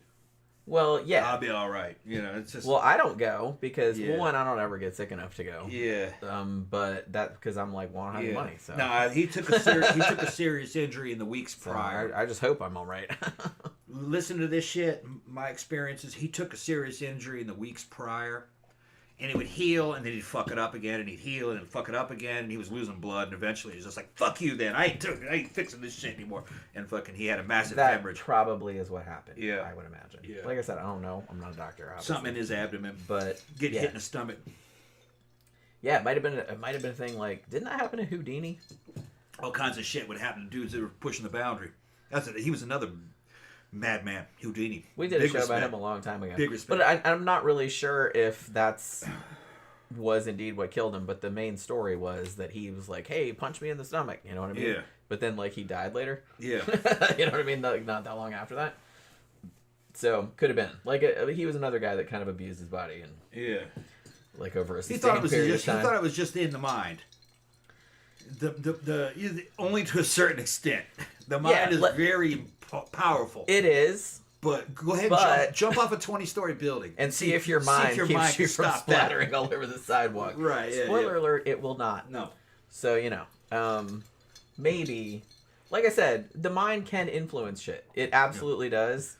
But don't overestimate how much Yeah. it can influence shit. The mind can influence recovery, but it has to have time Yeah. for the recovery.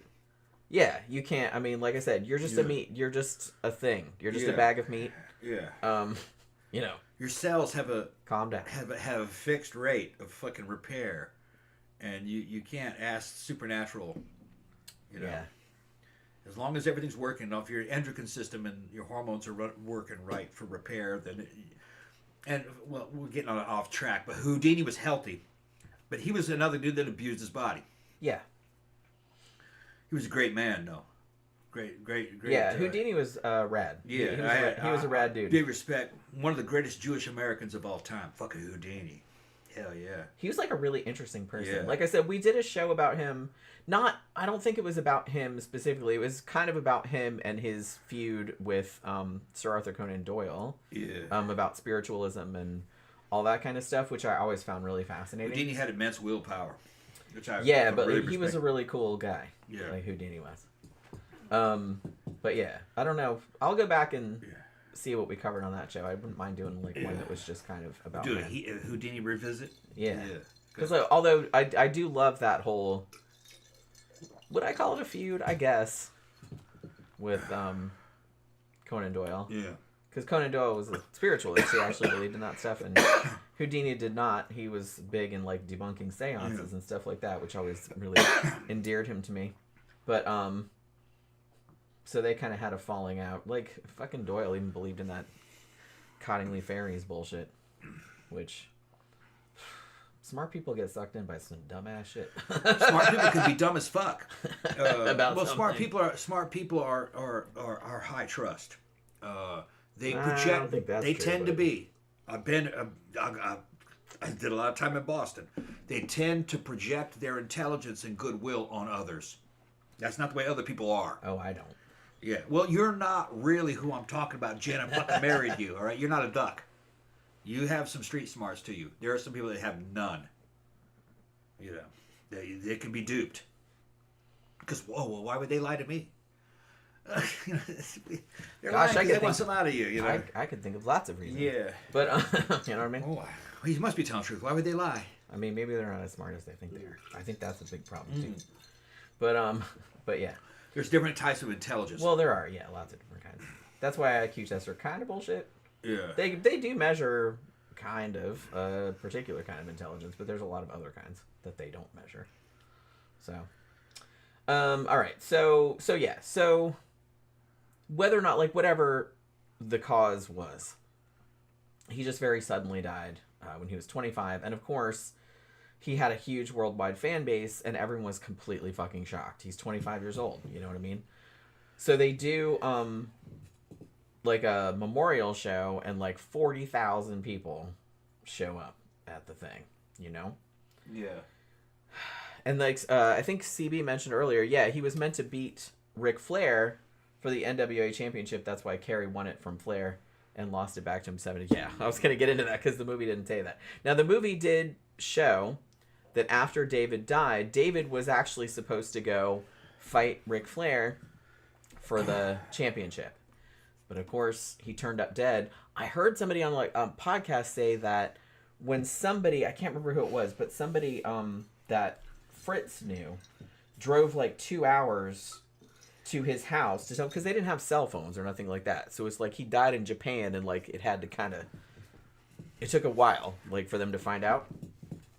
And so it's like this friend of the family like drives 2 hours to Fritz's house, the family farm or whatever, to tell him that the son's dead. And he's like, as soon as the dude walks in, Fritz says, "Which one was it?" Like he knew Yeah. that one of them was, I mean, and this was the first one, well, the first adult son. Like obviously the 6-year-old had died earlier, but it's like he was expecting it. I guess because that dude had driven such a long way, like he wouldn't do that if something bad hadn't happened. So yeah, so David was supposed to fight Ric Flair, then he died, and then there's a scene in the movie where Fritz is like talking to Kevin and Kerry, and he's like, well, one of you has to do it, like, you know, life has to go on, I guess. And Kevin said, I'll do it, but then, you know, Kerry was like, no, I'll do it, and then so they had to flip a coin, and then you know, and then Kerry ends up going. So that was kind of how that whole thing happened. They're in there freaking out about how small Batista and fucking The Rock are now. Let me say something though. Yeah, The Rock looks like he lost 50 or 60 pounds. But have no fear, he could gain all that shit back quickly. A couple months, he goes back on gear. Because most of those muscle fibers are still there. They're just not really kind of like inflamed and engorged with all the fucking stuff. It's called muscle memory. Once you're big and you come off gear, and it doesn't take long, you can lose it looks like you lose it all. It's just that mostly just like the, I want to call it the swelling or whatever. You know, like the swelling. You're not as fucking 3D looking. You lose some weight, but a lot of it's water. The muscle fibers are there, but they're kind of like skinnier. You go back on gear and work out. A couple months later, you're fucking right back to where you were. So just because he looks like that now, that doesn't mean those guys won't look like that a couple years from now. They might just be taking a break. You know, that's possible. I don't know what they're thinking. And they have access to better doctors and better knowledge than anybody. They got the best on this time. Well, I got to do this movie fucking next month. We're going to get back. And then, motherfucker, you might see him again doing that. Wouldn't surprise me if you saw fucking Vin Diesel make a huge comeback because he wants to make a new fucking Riddick movie. And he's looking pretty tubby. But on gear and the way those guys were before, it's called muscle memory. Now, there's a couple different terms of muscle memory, but in the bodybuilder word, the muscle memory means you can lose all your shit, you get it right back in a few months, and even lose all that weight. It's just something about the way, if you have good genetics, your response to those drugs, that's what it does. So they'll probably all make comebacks just to do movies, and then they come back off. It's too dangerous, man. You guys were talking about Batista weighed over 300 pounds, and it was lean. No, not fat, muscle. That means that would be the equivalent of being a fat man at like 500, because that's more stress than if you were a 300 pound. Denser. Muscle's denser, and it's just more fucking pressure and hungry. It's harder for your blood to pump through it. 300 pounds of muscle is fucking much harder than 300 pounds of fat for your heart to deal with. That's why a little short motherfucker like me, man, if I got to 200, I'd look like Batista at 3. And I'm at like 180. I'm down to like 180, 180. I'm probably at 180. If I got it fucking back to 190, lean 190, I'd look fucking gorgeous. I could do it at my age, even though I'm fucking 55. But I can only do that because I'm short. I could get those proportions on a shorter frame. It's less. I don't even have to hit 200 pounds to look like that because I'm shorter. So in some ways, that's kind of an advantage. Oh, yeah. If you're shorter, you got an advantage in bodybuilding. Hell yes. And people have complained about it. Because that's why they have lightweight divisions. Yeah. Well, it's easier to... It's easier if you're shorter. Yeah. It's just like short girls and tits. You're short and have big-ass titties. But if you actually put those big titties on a fucking 6'3" woman, they're not that big. But she's fucking 4'11". So they look... It's the same thing. Yeah. CC says, "What's up, gang? Jenny, I just watched your review of The Empty Man. It looks good." I mean, yeah, you should watch it. Like, I watched it one time, and it's like, I thought it was good, but didn't make a huge impression. But then I just kept hearing about it, and a couple people recommended it. I said, maybe I'll rewatch it, you know what I mean? And I was like, wow, that was, like, way better than I remembered. Like I said, I think it was a victim of its marketing. And I'm kind of glad that it's getting a sort of reappraisal, I guess, because it actually really is a decent movie. I think everyone was expecting it to be like a creepypasta, which I think I said in the video, which it's not really. It doesn't really have much to do with like an urban legend type of thing. So after David died, it seems as though Fritz wanted to have another son in the ring, like replace David. Like I said, Kerry was chosen to go and fight Ric Flair as David was supposed to do. But then he was like, well, he still wants another kid like in the ring. So he says, okay, he wants Mike to start wrestling. Now, Mike, as I mentioned before, he didn't really seem to want to be a wrestler. He was kind of more into the technical end of it, like camera work and stuff like that, and he had a band and everything, and he wasn't real jazzed. But because that's what his dad wanted, and that's just kind of what they all went along with, he eventually did end up doing that. It was kind of funny because they had a scene in the movie where they're all at the breakfast table, and Fritz says to the kids, like, well, I have my favorites. Well, he ranked the sons, like, in the order that he liked them.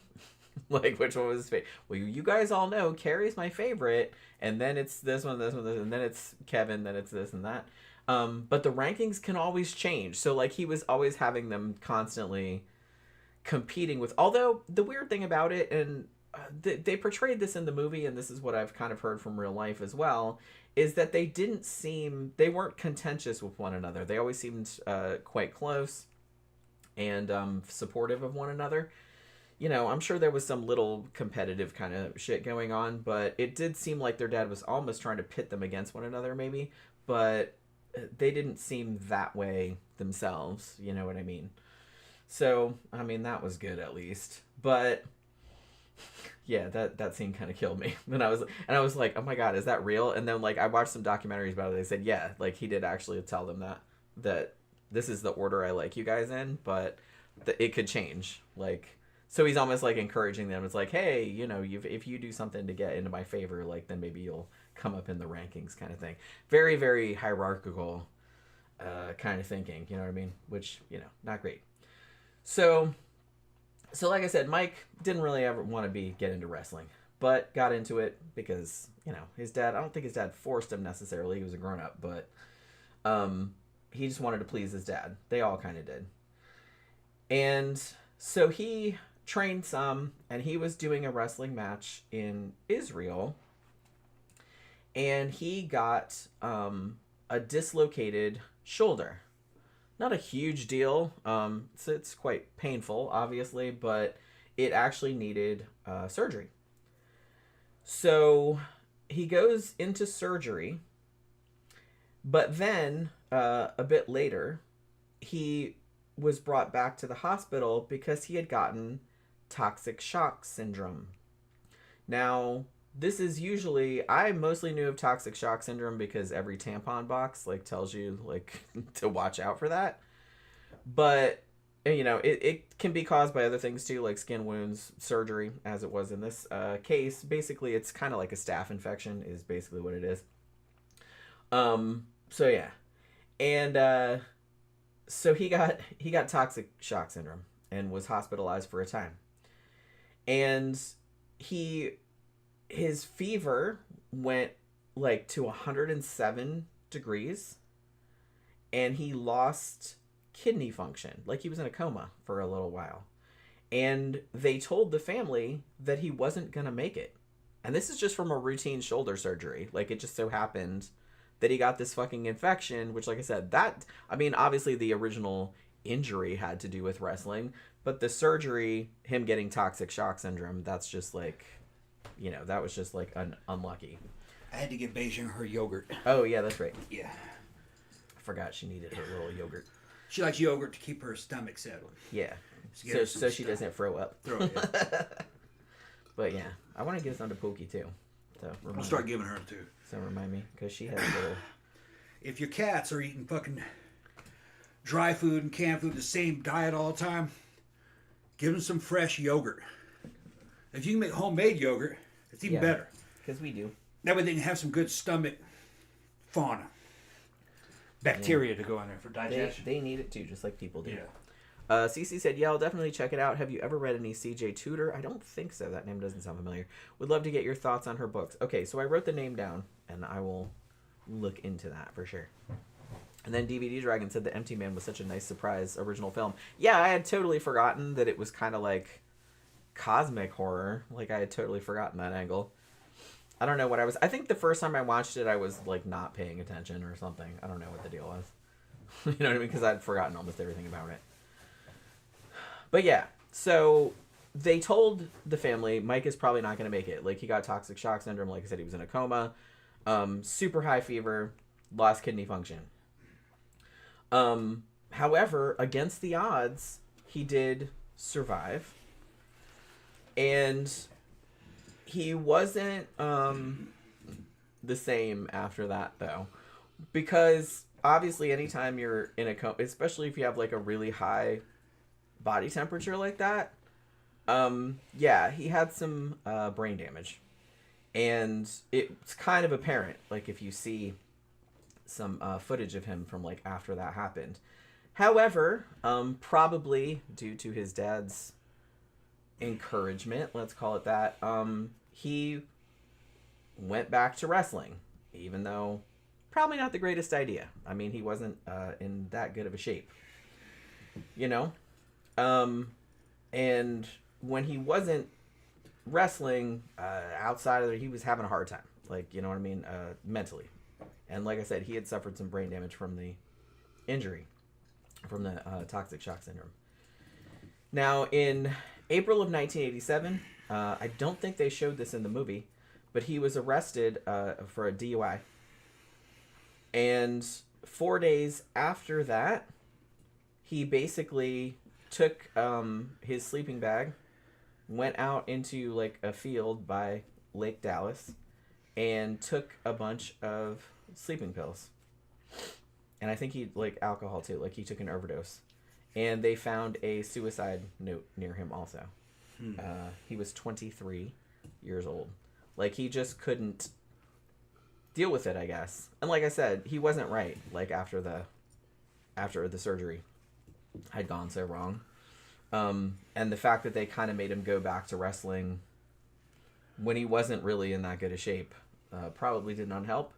And in the movie, they kind of have a scene where he's talking to his mom afterwards, and he basically says, you know, I'm not David. Like, they wanted him to replace David, which they kind of did, and he felt like he couldn't live up to it, I guess. So, you know, obviously not great. Like, he couldn't really deal with it. And then the brother that they left out of the movie, Chris, he was actually, like I said, quite small. He was the one that was only 5'5". He had asthma, and he had like a brittle bone disease. But nonetheless, he was kind of shanghaied into wrestling anyway, even though, again, probably not. Yeah, he was pretty small. But like I said, I saw some footage of like him struggling through the thing. And obviously he didn't really get the accolades that his three other brothers did. And after the deaths of David and Mike, he obviously started having some issues and started having depression and stuff like that. And he also committed suicide. He shot himself in 1991 when he was 22 years old. Fucking young. Or 21, I think. Some other things say 21, but 21 or 22. Yeah, to get noticed in the wrestling industry for dudes, you're gonna have to be at a heavyweight. Yeah, and like I said, he was in good shape. Yeah, but he was small. Yeah, the know? dudes that are gonna be in the fucking that you're gonna notice are gonna be The Rock, Batista, fucking all the wrestlers that you would know. Those motherfuckers they started around 6'2".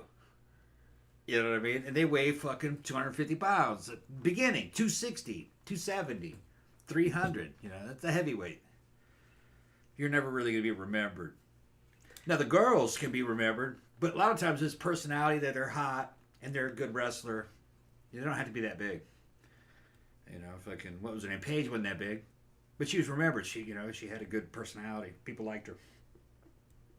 Yeah, I mean, the thing, I can't really imagine the shit that if you were kind of, because honestly, I'm sure the way his dad saw it was that Chris was probably quote unquote the runt of the litter. Yeah. Because the other guys were kind of big, athletic dudes. You know, Mike was kind of smaller, but he still wasn't that small. And he was like the smallest one, and so he probably felt like he might have wanted to do the same shit that they were doing because that was what, you know, that's how you got dad's approval. But he knew he would never live up to it because he just wasn't physically, he was too small. Like, he couldn't be a big fucking 6 foot muscular dude. He just wasn't that. No. If you're a little guy and you want to make it big in sports, you better be a hell of a motorcycle racer. With those guys, the less you weigh, the better. Or a fucking jockey, horse jockey, even more. But even that's more extreme. Those dudes are trying to weigh 100 pounds. Yeah, those dudes are very small. Yeah, and they're selectively bred to little bitty women so they can be smaller and smaller, skinnier. And those dudes are bad magnets. They don't come from the horse industry too. You got to fight those girls, get them away. You got to fight those guys, get them away from the big girls. No, marry the little one. Well, like I said, the sad thing about Chris in particular, I mean, this is all of this story is sad, but like the saddest thing about Chris in particular, probably, and like I said, it's kind of shitty that they left him out of the movie, was because he was through no fault of his own, was born into a wrestling family. Yeah. And he just didn't have the size. Like I said, he was in good shape. Like, he looked like in decent shape. He was muscular and stuff. But he wasn't as big as them. He wasn't as strong as them. You want to be 6 foot or above. Yeah, then you can't change that. Like, that, you know, you can't change that about yourself. So it's like, so he probably just constantly felt like, you know, unwanted or like, you know what I mean? Under 5'10", if you want to be known in fucking wrestling, you want to be one of the fake managers like Mr. Fuji. Somebody that shows up. You know what I mean? Had you found like an angle. You got to have a different angle. Yeah. Like, you could have come at it You're from going to that make the direction. wrestler look bigger because you're shorter. You're managing him. That kind of, you know. Full Metal says, Chris, I heard, was healing from a serious bone break injury at the time of suicide. Yeah, that might have been too, because a lot of these dudes, I mean, were in pretty much constant pain. You know what I mean? Because they would just... Well, they get hurt. Yeah, they get hurt. Stuntmen. They get hurt, and they don't have any time to recover. They like, we got to do another show. You got to do this. You got to do that, and the other thing. So they don't have any time for their injuries to recover. So a lot of times, like I said, they get worse. Yeah, even on steroids. Yeah, steroids and cruises at about 4 times, but that's not still, enough. it's like I said, you still need time. You can't just jump right back in and expect to be able to do that. So, like I said, it's kind of sad they left him out of the movie, but they did have another son who also committed suicide. So, the next one, Kerry, who was the dad's favorite, like I said, he was kind of the one that got the most accolades. He actually, he was going to, back in 1980, he was going to compete in the Olympics, like in discus. But then, obviously, that was 1980, so that was the year that the Olympics were in Moscow, like in the Soviet Union. And so we boycotted them, so he didn't get to go. So then he came back and got into wrestling. So he actually later joined WWF, you know, now WWE, but he actually joined that later in 1990 under the name the Texas Tornado. But yeah. Now, he was the one, he actually got into wrestling in 1979. Like I said, he won the most titles, and he beat Ric Flair in 1984, and he got the NWA World title. And that was at the memorial. That was at the memorial thing, like event for his brother David.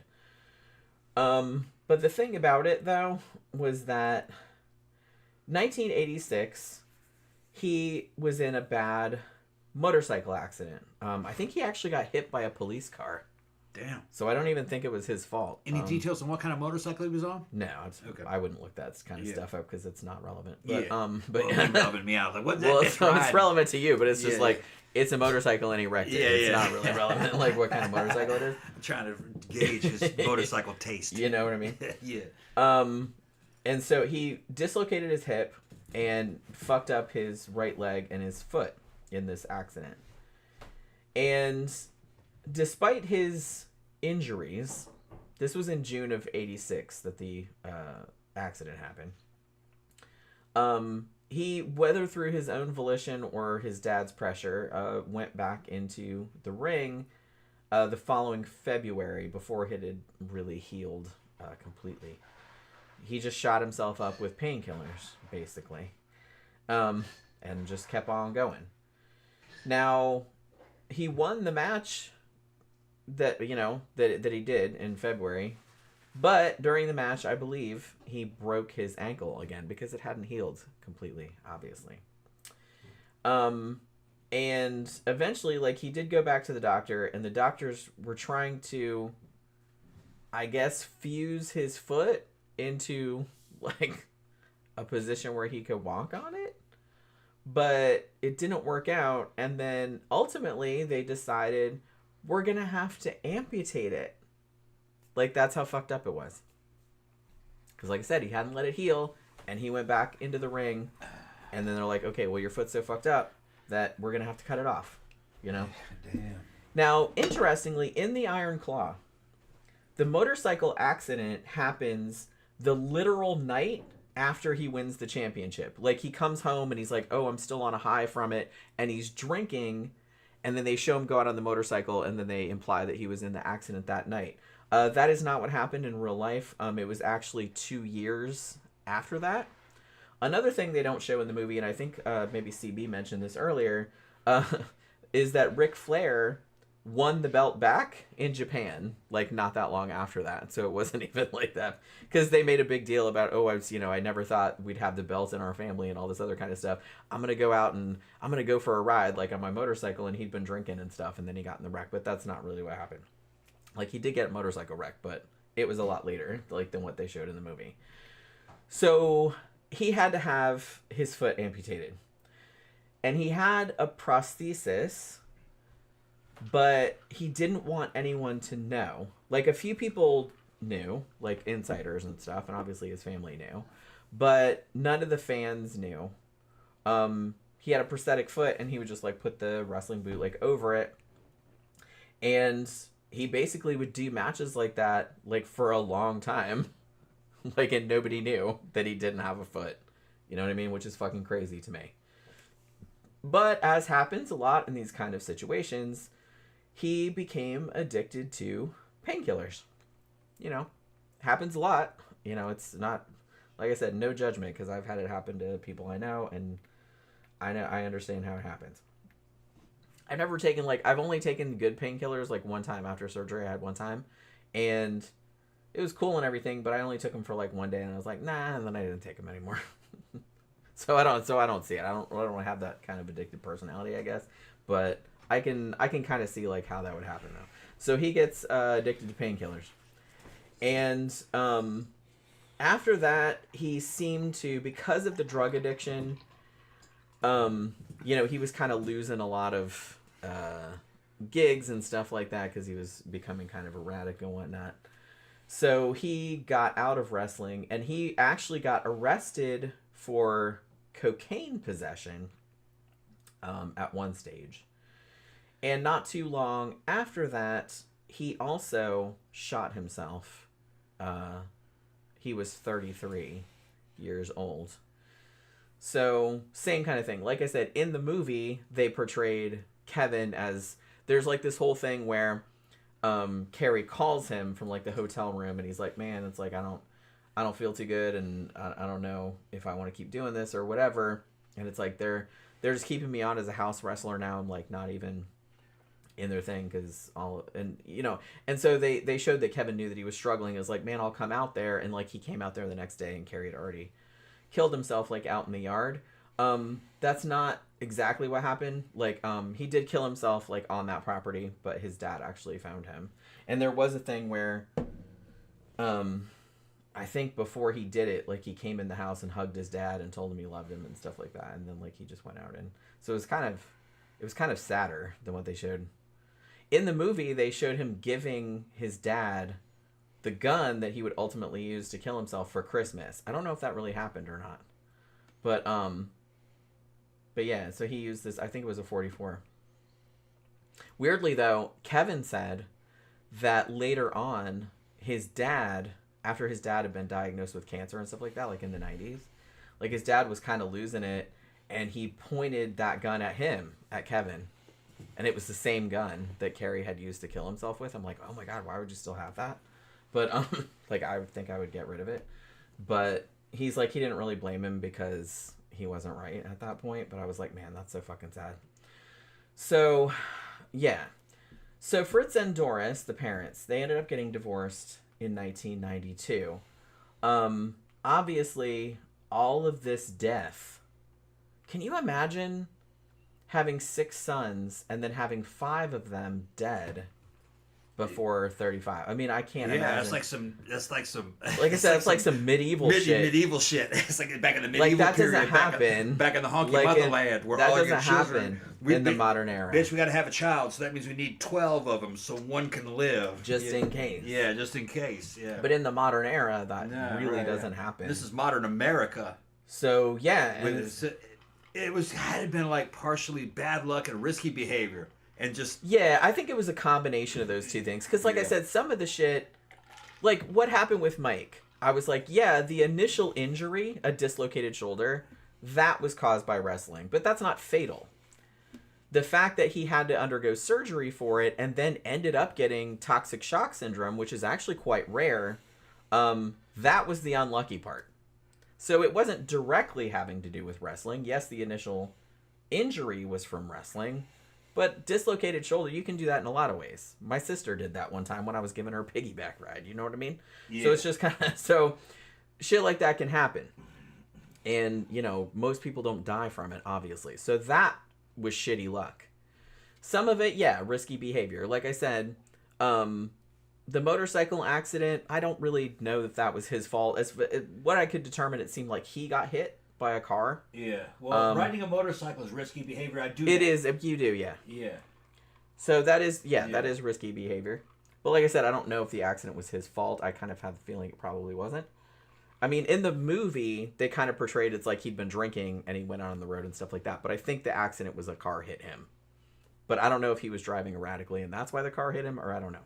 So I don't really know why. So that, him losing his foot, even though it took a while for him to get to a point where he couldn't deal with it anymore, again, not directly wrestling related, but the fact that he lost his foot and then got addicted to painkillers, and then that kind of, you know, then he was kind of on a downward slide, like in his career and shit like that, and he thought that he couldn't live up to what his dad wanted from him anymore, and that was what happened. And the creepy thing too is that they kind of show this a little bit in the movie, is that before he did it, he even told people that he knew that he had heard his brothers calling him from heaven.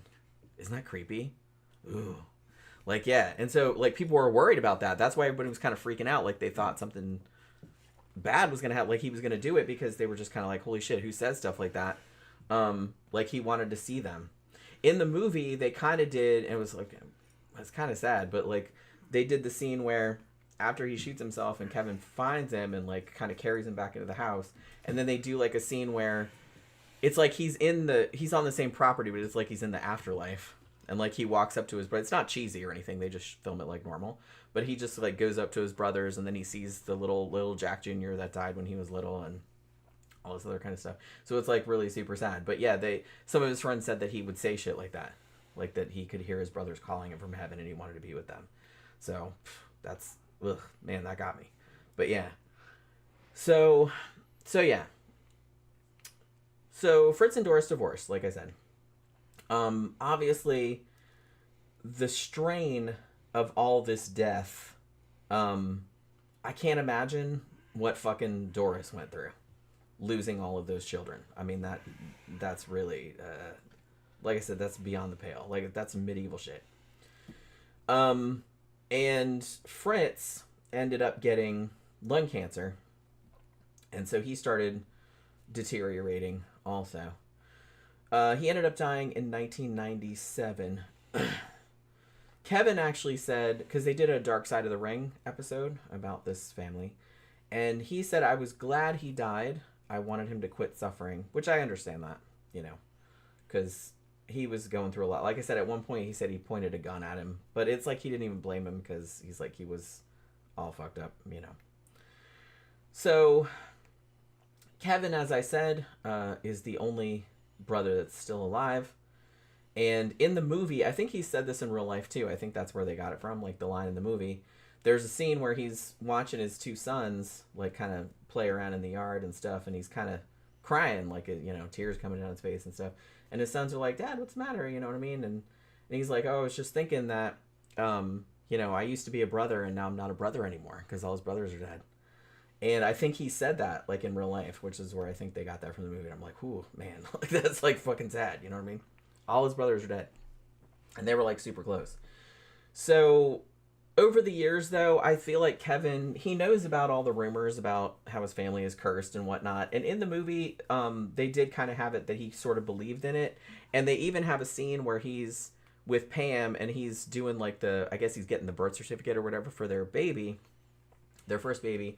And he wanted to name, they put Von Erich on the birth certificate, but he's like, no, put Adkisson, which is his real last name, because Von Erich was just their ring name. And Pam was like, you know, don't be silly, it's not the name. The name has nothing to do with the curse, you know what I mean? Because there was a couple scenes, too, like at one of the funerals where where Kevin was like, I can't be at the house like after another one of his brothers died. It's like, I don't want you guys to get it. Like almost like he didn't want to infect them like with the curse or whatever. But in real life, like Kevin never believed in it. You know, he calls it ridiculous. He said what happened was just a terrible thing, but not a curse. And he did say later on that he had thought about suicide also, as like I said, completely understandable, considering what the poor guy went through. But he seems all right nowadays. Like I said, he's still married to his wife Pam, as far as I'm aware. They have 4 kids and 11 grandkids at this stage. The whole family got inducted into the WWE Hall of Fame in 2009, like all the ones that wrestled. And 2 of Kevin's sons, Ross and Marshall, are also wrestlers. And also fight. They sometimes tag team under the name of the Von Erich, so they're kind of carrying the family name on. And they're pretty much doing just fine. Like I said, I think they started in 2012, and I believe they're still going. And Kerry also had a daughter named Lacey, who wrestled from 2007, I think, to 2010, and then she stopped. But she kind of, got a little bit, not super famous, but kind of in her own way, did her own thing too. So again, like 3rd generation kind of shit. And as far as I know, nothing horrible has happened to them. So perhaps if there was a curse, it's been broken at this point. But yeah, I mean, holy shit, this was like one of the this is so fucking sad. It was like the movie, like I said, it's funny because we watched the movie The Iron Claw last night, and Tom's like, wow, that was like a bummer and stuff like that. And I'm like, yeah, but I had already read like the real story. I'm like, they left so much out though.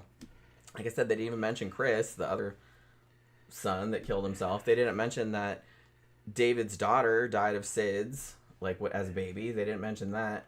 And so there was like some other peripheral shit that they didn't mention. I think also Doris, the mom, I think when she was a kid, I think her little brother died too, if I'm remembering correctly. So like I said, it was just kind of a cavalcade of tragedy. Yes, I know it was more common back then for kids to die and shit like that. But in the modern era, holy crap, having 5 out of your 6 sons die before they're 35, and 3 of them in their 20s, that's fucking crazy. Like, it just doesn't happen. Had to end all kinds of club drama. What happened with Paul that? just hit me up. Says somebody keeps deleting my flyer in our Gothic Orlando. It says, well, it's not me. I have other... somebody's deleting it. And I says, I'll get down to the bottom of it. Says, I don't play that. I don't know. It might be Dimitri, but that's an open. Our Gothic Orlando is an open forum. I don't think he would do that. Something must be. I'm not going to say who I think it is, but I think I know who it is. I'm going to go pee though. Somebody has moderator power in my fucking group. I have to go back there and go look at it again. I got to see who's the moderator. Are they just reporting it? No, only a moderator could take it down. Huh. Okay. Well, that changes things. Yeah. I'll figure it out. Okay, yeah, so we're talking about some of the dudes that were big and then they got small again. Fucking, and we all know who they are. And the last one we're talking about Vin Diesel. I've always liked Vin Diesel's work. I'm a big fan of the Riddick series. I thought all 3 movies were great, and I fucking was kind of like disappointed that the 4th one didn't come out. But he says he's got one working on it. And I saw a clip of him from recently, maybe a month back. He's up on a stage trying to fire everybody up for the new Riddick movie, and he's looking overweight, and he's looking out of shape. But knowing how the gear works and fucking knowing how the human body responds to it, he's got pretty good genetics. He goes back on gear, and fucking gets in training. He'll be back looking to like the Riddick that in, probably take him 6 months, 6 to 8 months. He could probably get back to that. He's probably doing that shit right now. Okay. But I think a lot of times when they're doing that on stage shit, I think what they're doing is they're trying to raise the hype and raise the money for that movie.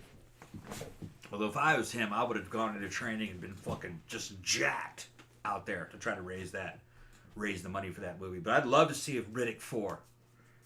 Yeah. The Riddick movies I thought were very good. Very good.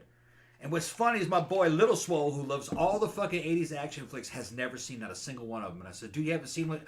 When I have time. And I said, bitch, those movies, Pitch Black and the Riddick movies, they were fucking old school shit, man. That was like old man stuff. That's how good they were. But I like that character. That looks good. If I were to shave and do my shit, I could do a Riddick character. I have most of the costume, or that type of look. I could do it. No problem. Okay, so about the motorcycle accident, Tammy has corrected me. Well, I don't know if corrected because I didn't really know the details. I just kind of saw something about him hitting a police car, or a police car hitting him was what the article I saw said. But it said, Tammy said it was his fault. He was drunk or high, and he went over the top of the cop car, and his foot caught on the roof lights. Holy shit. Okay, so that's like a lot worse than I thought. Okay, so them showing him drinking some, he wasn't like drunk in the movie, but they did show him like chugging a beer, and then he's like, hey, I'm going out for a ride, and then, you know what I mean? So, okay, so that's actually like a lot worse than I was expecting. Yeah, Full Metal says Kerry apparently was keeping his amputation a secret from the locker room, would shower in his boots. Yeah, that's right.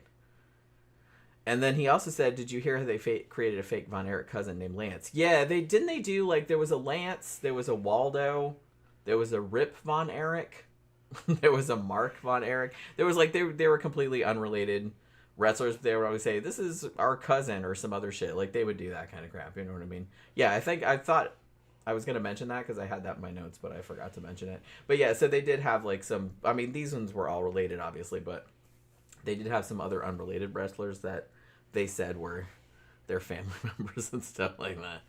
So, you know. So, I can't believe... I should have looked that up about the motorcycle accident. I was just wondering if it was like... They didn't show the accident in the movie. They just showed him drinking a beer and saying, hey, I'm going for a ride. And then they just kind of showed him on his motorcycle, like, on the road. And then the next scene, he was, like, walking in crutches through the kitchen and, like, his foot was gone. You know what I mean? Which, like I said, that was kind of compressed because he didn't lose his foot in the accident. He had some injuries in the accident that were then exacerbated by him wrestling with his injuries without letting them heal. And then later, the fact that he did that, they're like, okay, well, now you fucked it up so much we can't fix it, so now we have to cut it off. So that's what it was. But like I said, it's a movie, they have to compress it, I get it. But, like, yeah. It was just kind of like how they showed... Because I was kind of thinking when and I didn't know the exact detail, like the exact timeline, but like in the movie, how they showed him going out and getting in the motorcycle accident the exact night that he had beat Ric Flair and got the championship. I was like, that's very Hollywood. I'm like, I'm sure that's probably not what happened. And so, yeah, it was like 2 years after that. But it does make it a lot more dramatic, you know what I mean? So I can see why they did it, but... And most of the stuff in the movie, like, when I looked it up, I was like, was pretty accurate, other than leaving the whole ass brother out, and shit like that. And some of the timelines being a little bit not right. But other than that, like, a lot of the stuff they showed was actually pretty accurate, which I thought was cool. Yeah, and CB said Kerry's downfall was cocaine. Yeah, for sure. Yeah, he got arrested for that, like, not too long before. It was just, like I said, it's... I don't know, and hopefully I did okay with this, because like I said, I don't know jack shit about wrestling, really. I don't know jack shit about sports in general. And so, I was kind of nervous about doing this one, because I'm like, oh man, because I know that you guys are like, some of you guys are like big wrestling fans. I'm like, I'm going to fuck this up like big time. No, you're doing great, But, sometimes it's good to hear it from an outsider. From, you know what I mean? But I got shit from the insiders all the time. Well, yeah, and like I wasn't really expecting to be... I wasn't really expected to be that interested in it because it's like, but the thing about it is that it's not really so much about wrestling. It's about this the family drama and all this and shit that happened to them. Yeah. So it's like more about that, which, I mean, anybody can relate to that. Yeah, that's why I like I said, I like fucking Wang's fucking stories about it. Yeah. I don't give a shit what happened in the ring, but we'll hear about what these dudes were doing outside the ring. Outside of it, yeah. Like, it's the human drama. That's what's interesting. Right, yeah. So, and I think that was the case here because that movie, The Iron Claw, is really good. Yeah, good movie. You don't have to be a fucking... Like, it's sad as shit. Yeah, you don't have to be a wrestling fan. You're just like, wow. Yeah. Like, I wasn't really a huge wrestling fan when I saw fucking Fighting With My Family. But it's a great movie, and it's a Florida movie. I loved that movie. Yeah. It's got England and Florida in it. Hot goth chick who's becoming a fucking wrestler in fucking Florida from England. It was a great movie. And fucking the shit she went through. Yeah. Yeah, and it's got Florence fucking Pugh in it. Fucking cute as shit. His big-headed girlfriend. I fucking love that chick. She's got a good look. She's got a look I like. Yeah. Even though that's not my type, I just like her. The way she looks, the way she pulls I think it the off. first time you saw her, like, for real, was, like, in Midsommar. And Yeah, you were really liked her. I was like, man, she's kind of cool. Yeah. She's fucking great in that movie. She's Holy cool, crap. man. What a great fucking movie that was. She evidently did some, like, superhero movies, too, but I'm not into those that much. I think they fucking kind of suck lately, but... I mean, you know, they gotta get... But I like her. I like... Yeah. Wasn't she in the Black Widow movie? Something like that. I think she was in the Black Widow movies. CB said the cocaine arrest was why he killed himself because he knew WWE was going to fire him. Yeah, I think they went into that a little bit in the movie. Like, he knew that because of that, he had already been kind of, I don't know if demoted is the right word, but they were just kind of like, they were still letting him wrestle, but, you know, he wasn't like one of their big attractions anymore. I think at this point,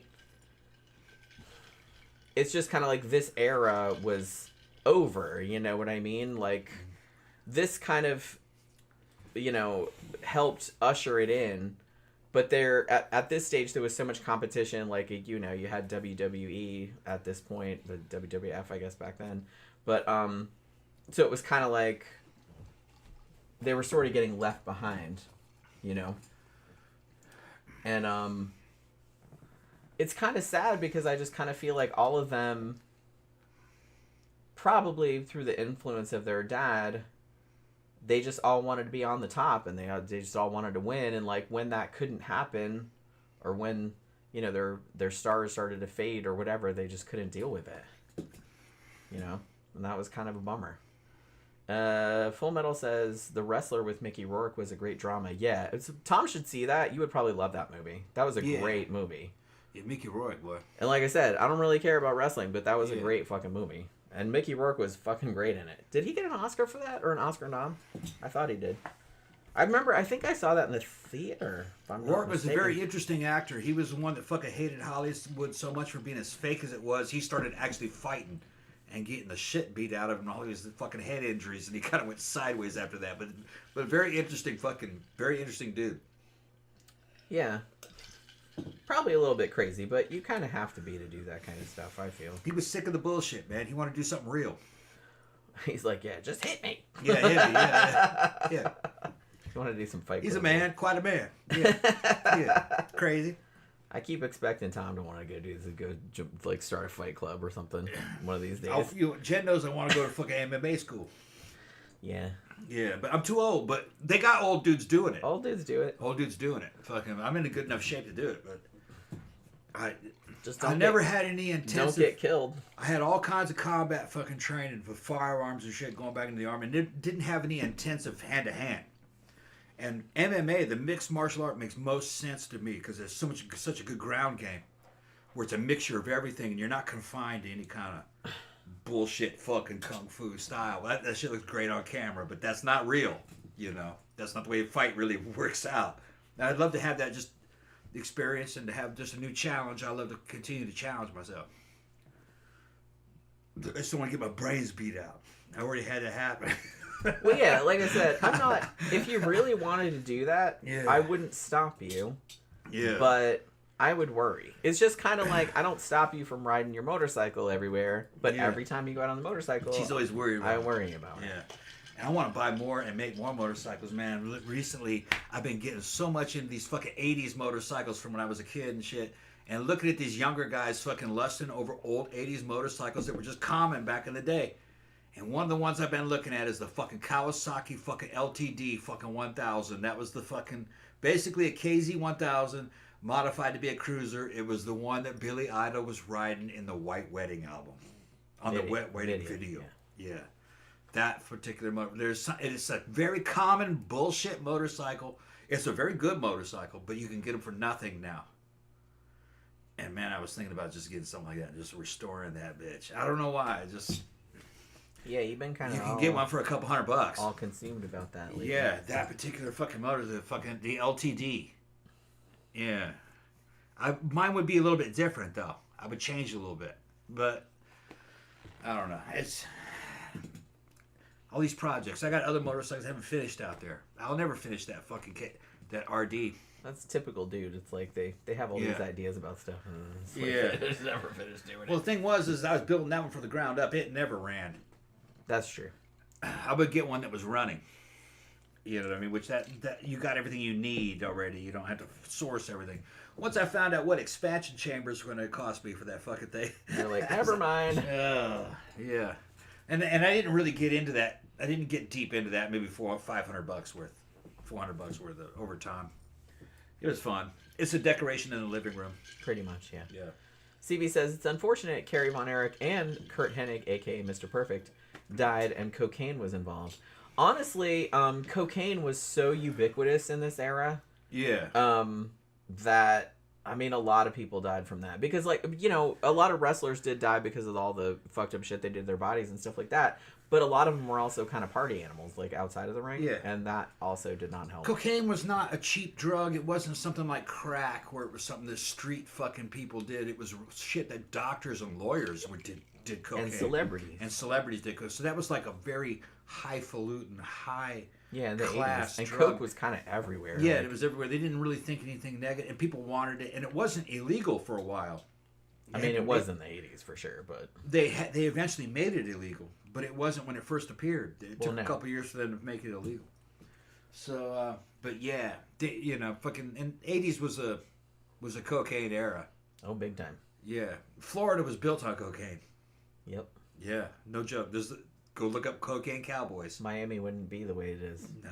if not for cocaine. This was the central hub for all cocaine importation into the United States. Yep.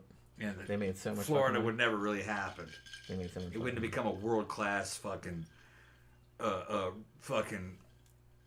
tourist resort area with fucking people from New York moving here in huge high rises and shit. Coke. Let's be honest, people. Tammy says Kevin Nash has many stories about the parties with other wrestlers and coke. Yeah. Yeah. Like I said, it wasn't just wrestlers. It was actors and rock stars and all that. Because everybody was doing these big parties. I've done it. Shit. It's not a bad drug. It's a clean drug. I've done it too, but it's just like The problem is that when it's over, you want more of it, and it's expensive.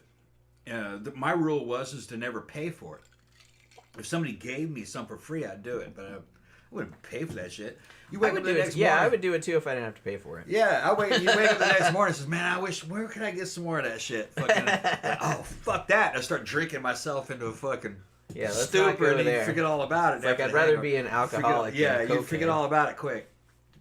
There's all kinds of street ways to keep from getting fucking addicted to shit. Just fucking, man, I want some Coke. I better drink. Yeah. Let's just drink and we'll forget Yeah, all you'll about it. forget about it. You know? That's kind of our main vice, honestly, just drinking. Alcohol's easier to deal with. It is a lot easier. More predictable. And, you know, Less trouble. you can buy it. You can just Yeah. go right down the street and buy it at the liquor store. Yeah. You don't got to worry about getting arrested or nothing.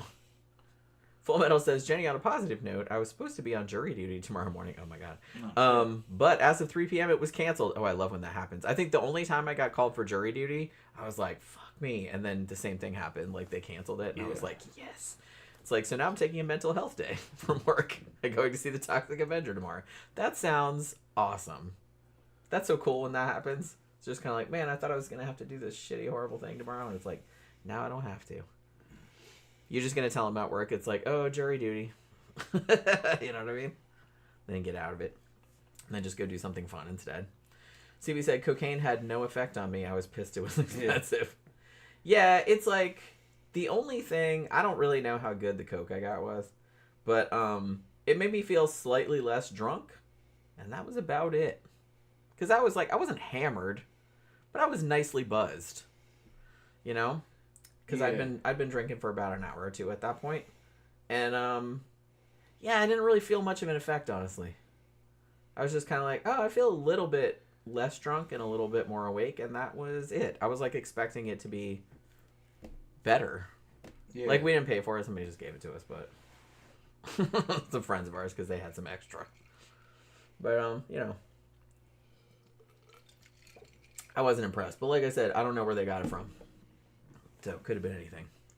Might not have really been even cocaine, although they seem to enjoy it. So maybe it's just me. You know, I don't know. All right, let's see. You seem like you're kind of checking out, so. No, I'm talking to fucking Paul. Oh. Why is it done? Well, yeah, I was Okay. mostly done with my. Yeah. Okay. I Okay. didn't know we were at the end of the show. Yeah, Full Metal said, I'll tell him tomorrow afternoon that we were sent home and thank for showing up. Yeah, just totally do that. That's a legit excuse. You Yeah. know, they don't know it was canceled. It's not like they're going to check. I Now, don't think. Friday, it's club night for us. It's a Yeah, I pretty mean, big we're night still for- going to do the show, though, We're doing the because show. we don't have to be at the club until Yeah. 10 p.m. We got there too Right. early last time. Yeah. So we can still do, I mean, we don't We technically. can do a while for the show. Yeah. I mean, we could do like an hour and a half Yeah. at least. Yeah, so we'll you be know here. what I mean. We'll be here Friday. Yeah, so we can still do the show Friday, but I have to keep an. it just won't be super long, and Tom won't be able to get super fucked I up. can't get too fucked up. I mean, I don't gotta want to get drive. for that fucked up either, Right. because you know what I mean. But Man, I can't believe I made this much fucking out. Drink. Okay. yeah, well, it's all right. Yeah, we got to do our second Abyss on Friday night. Yeah, Abyss nightclub. The second. We'll see how that. Yeah, goes. and I gotta sort out all this kind of fucking club drama God, between there's DJs. There's always something, isn't there? Yeah. There's Then Tom always has to like moderate. I gotta moderate the DJs. Because They don't want to fucking promote. They don't want each other to promote. Yeah. But I own the venue in which they promote on Facebook. Our Gothic Orlando. I run that shit. I think I made fucking Dimitri a moderator. Okay. Well, you have to go back and Paul look. keeps fucking posting it in there. I think Dimitri's fucking taking his Just fucking taking it down. it down. I said, no, you can't do that. Yeah. But I said, are you sure? He goes, yeah, I posted it and it's gone. I said, I'll look into it. I think he might be a moderator. I'm not sure. I gotta look. I mean, I don't go on Facebook that much, but I do usually see Paul's Black Fridays posts. Yeah, from let me go see. Mannequins. Let me go over there and look. I don't know if that's where they're from. If they're from our Gothic Orlando, I thought they were, because like I see a lot of stuff from that group. He could just be being paranoid. Maybe he's not seeing it. I don't know. That's what I mean. I'm just saying that It's it's hard like to know. don't jump to conclusions That's what I'm saying. that somebody's I just taking it asked him. off, I just asked. because I see them all the time. Yeah. So I Let me see. don't think anything bad's Let me coming. see. I mean, usually the only posts that get reported are ones where people like come on there trying to sell shit. You know what I mean? Yeah. Because we get like kind of that kind of crap every now and then. Yeah. But you know, I People remember are posting in there. Yeah. I don't see his. CC says this is really random, Yeah. but I'm really curious what you both do for work. You can tell her. I am a graphic designer. Lars, I'm a writer too, but like I make most of my money doing graphic design. I work remotely for a number of clients, but my main one is a ad agency in California. So I work for an ad agency. I work from home, so I just work right here all day, every day. Yeah, and I am a retired defense contractor, ex-army. Okay? Yes. And I get VA money, so I've been retired from service. Yeah, he's retired So military. I make all my money. I don't have to do shit. But on the side, what I'm doing is I take care of this place. I fucking cook. Yeah. We promote for clubs. Me and Jen have other businesses outside this that we do. And Yeah, we do a lot of club promotion. club promotions. Because I do a lot of graphic design for shows Yeah. and clubs and stuff in this area. And so we're kind of like local celebrities in the club scene. Jen is, she does the show. She's a graphic designer. She's a fucking horror author. And we done side shit in fucking video. We fucking done erotic video. We've done all kinds of crazy shit over time. So, we don't give a shit.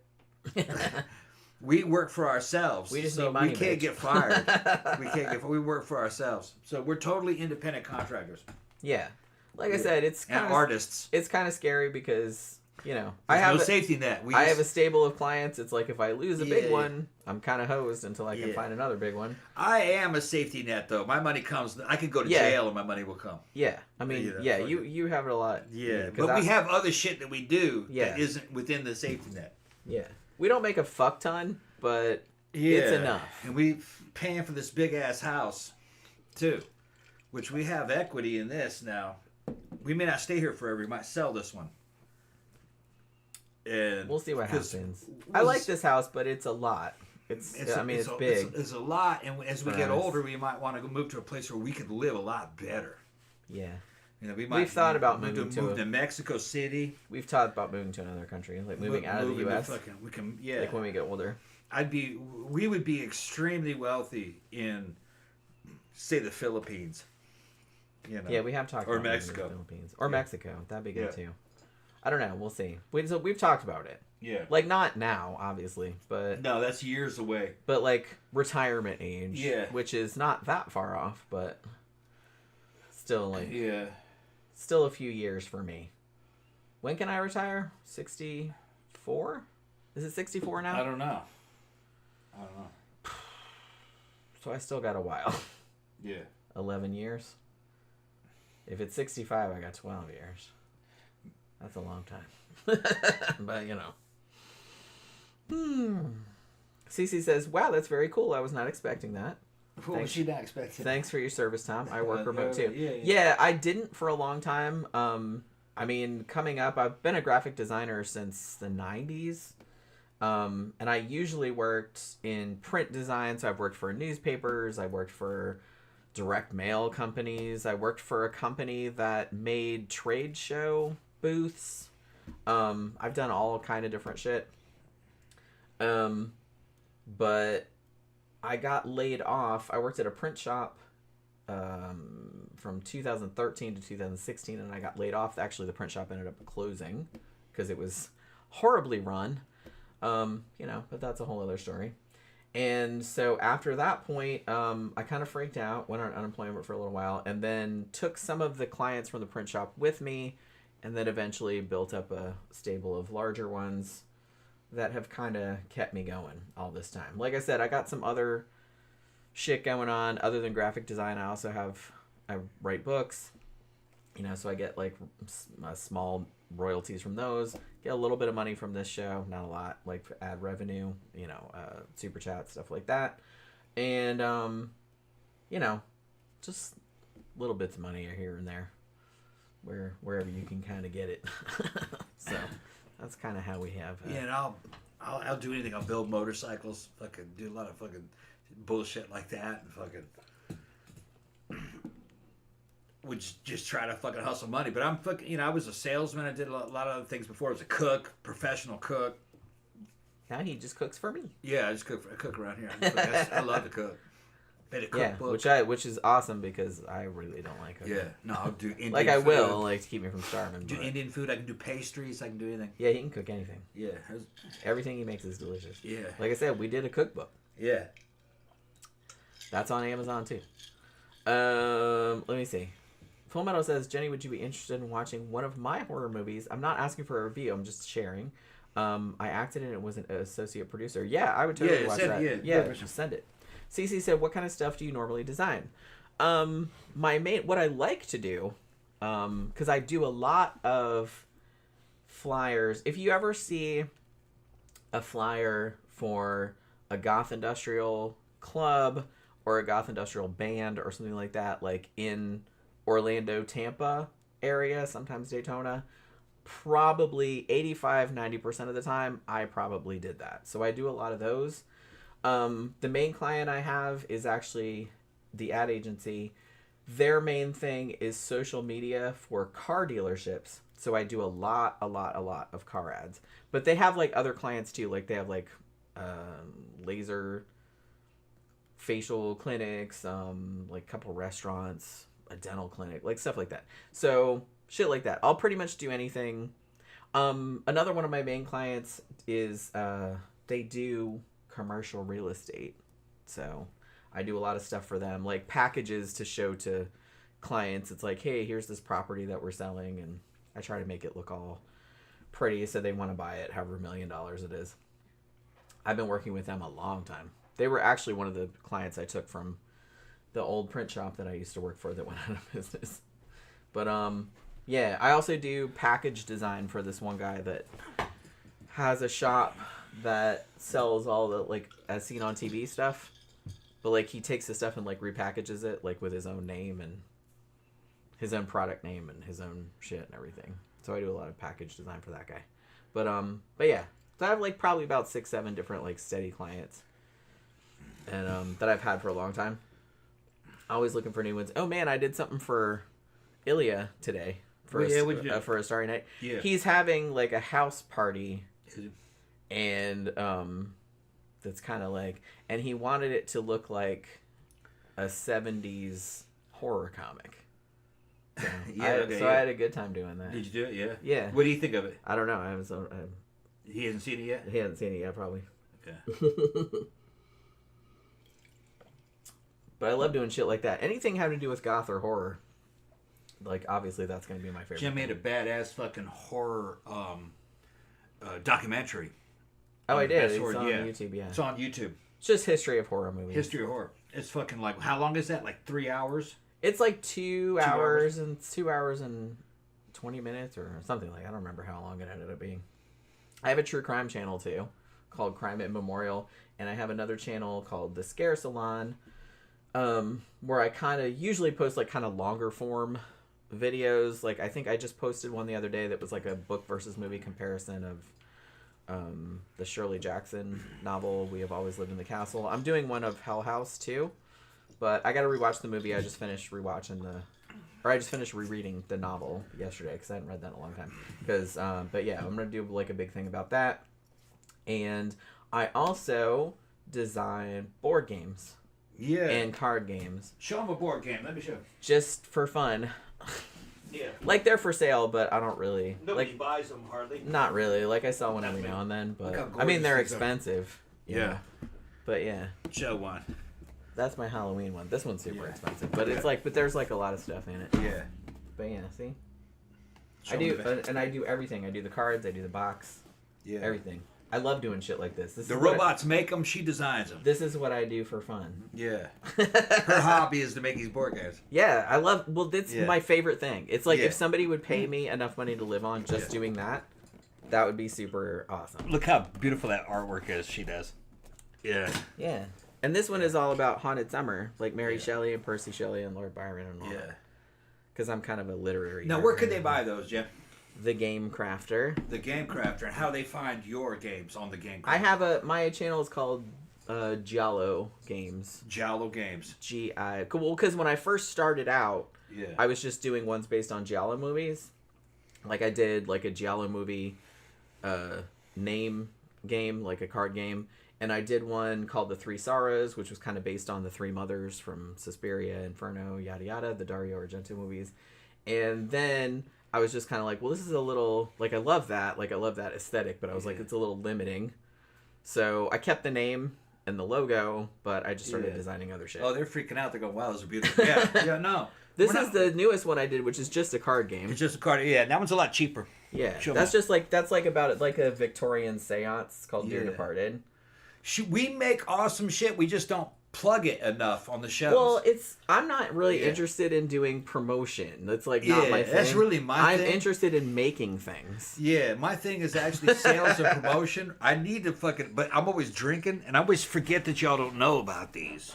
It's like, always, like, I'll get an idea just randomly. Yeah. I'm like, oh. And then I'll write it down. I'm like, oh, I gotta remember that. Yeah. And then when I have time, like, every now and then if I have an hour, like, spare, I'll just, like, work on it a little bit. Now, there's a fucking channel called Beer and Board Games that plays this kind of stuff. But they want fucking, like, damn near, what, $1,000? I think it was $600 something. Yeah, damn near $600 for them to play the game. Which I get it. They're quite well known. They're very well known, but we don't know if we would actually get any sales. I don't know if I'd get $600 worth of sales from it being on there, even though they do have a lot of viewers. And these are just two. She's got many more. I made an absinthe-based one. Where is that, bitch? Is that the brown one? Well, there's a green one. The green one, yeah. The green hour? What else is over there? You got a green hour? I got them everywhere. Yeah. Because you Show have 'em to that you one. have to order one to. Yeah. Yeah, this is all like about like Belle Epoque, Paris, like all the absinthe kind of stuff, like all the absinthe bars. Like the board has all the real like absinthe houses like on it, and you have to go like collect drinks and stuff. This is all fucking fancy shit. That's and then my she's got one Egyptian. about ancient Egypt. Yeah, see that's called the kind of shit I like. Yeah, look how fucking gorgeous that shit is. Like I said, I just do that for fun. Yeah. I just do that for fun. Yeah. You know, that's what I do for fun, and I've done a lot of these. Yeah. I don't even remember all the ones I did.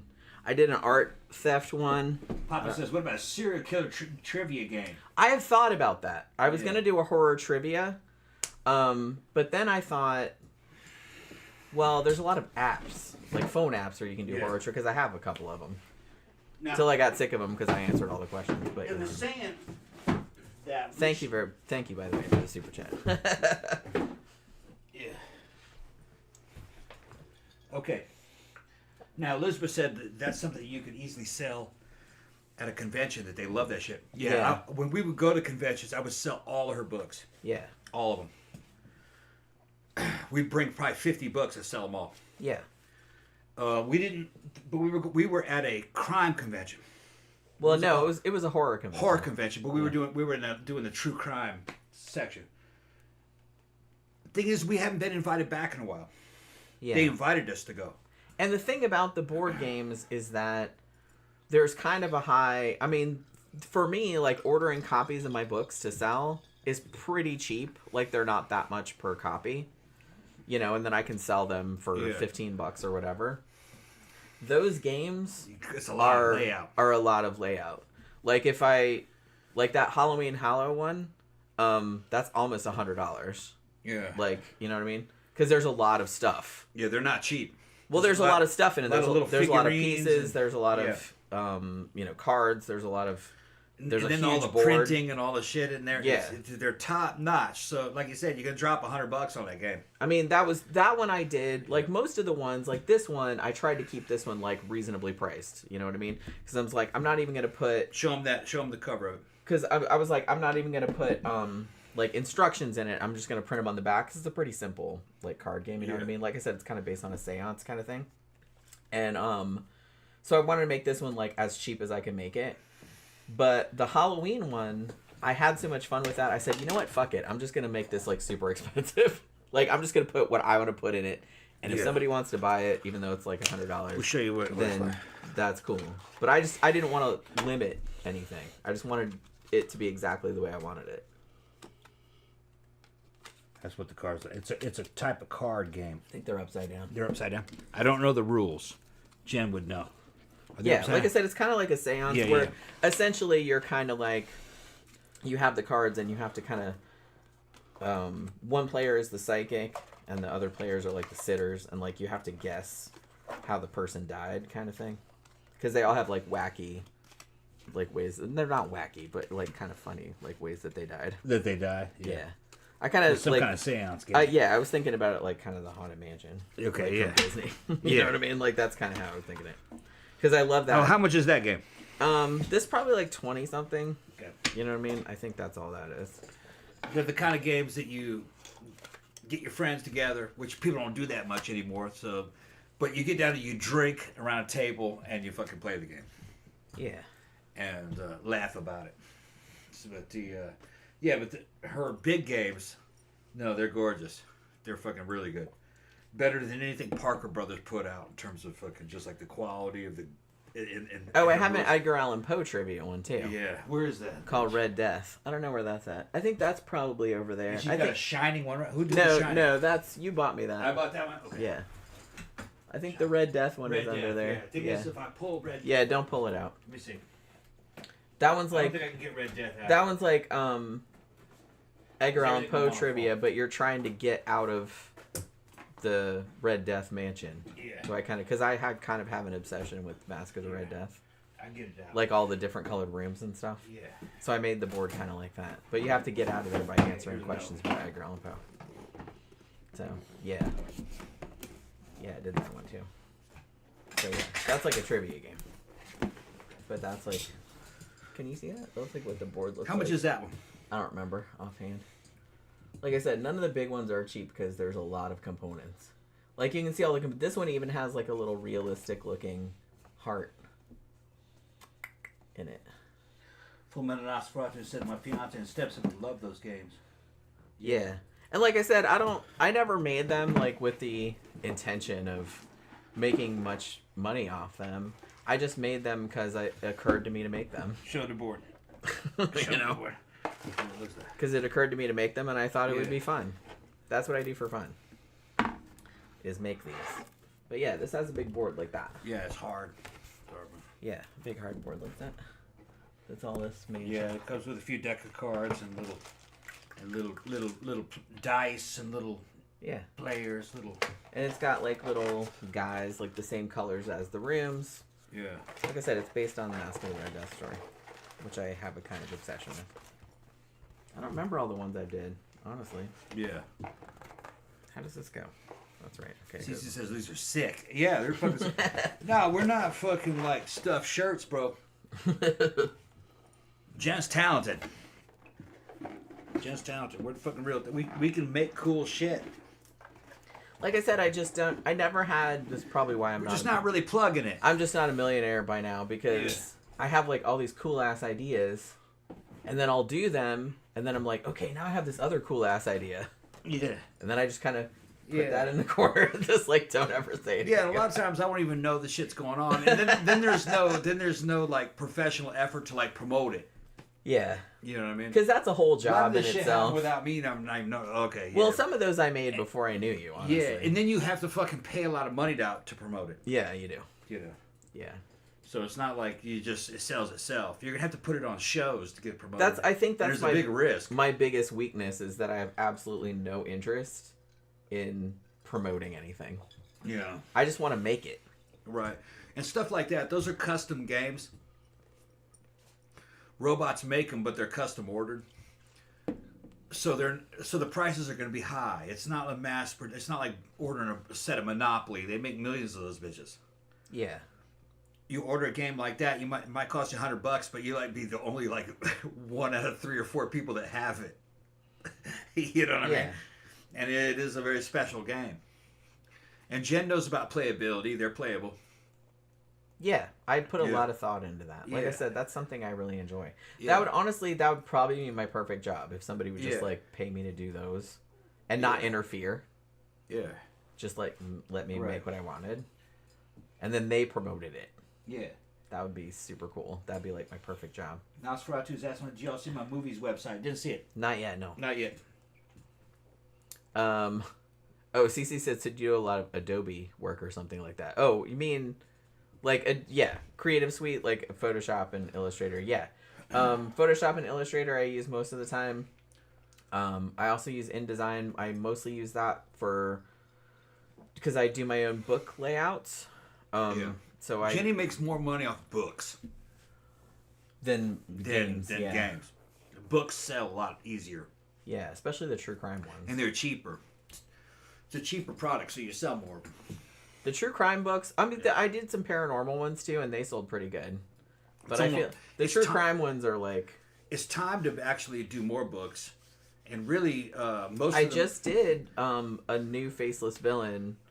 We got to do the audio. From 2000. Yeah, I just haven't done the audio yet. The audio books is really where it is nowadays. Well, there's a higher profit margin. There's a much higher profit margin, and they sell more.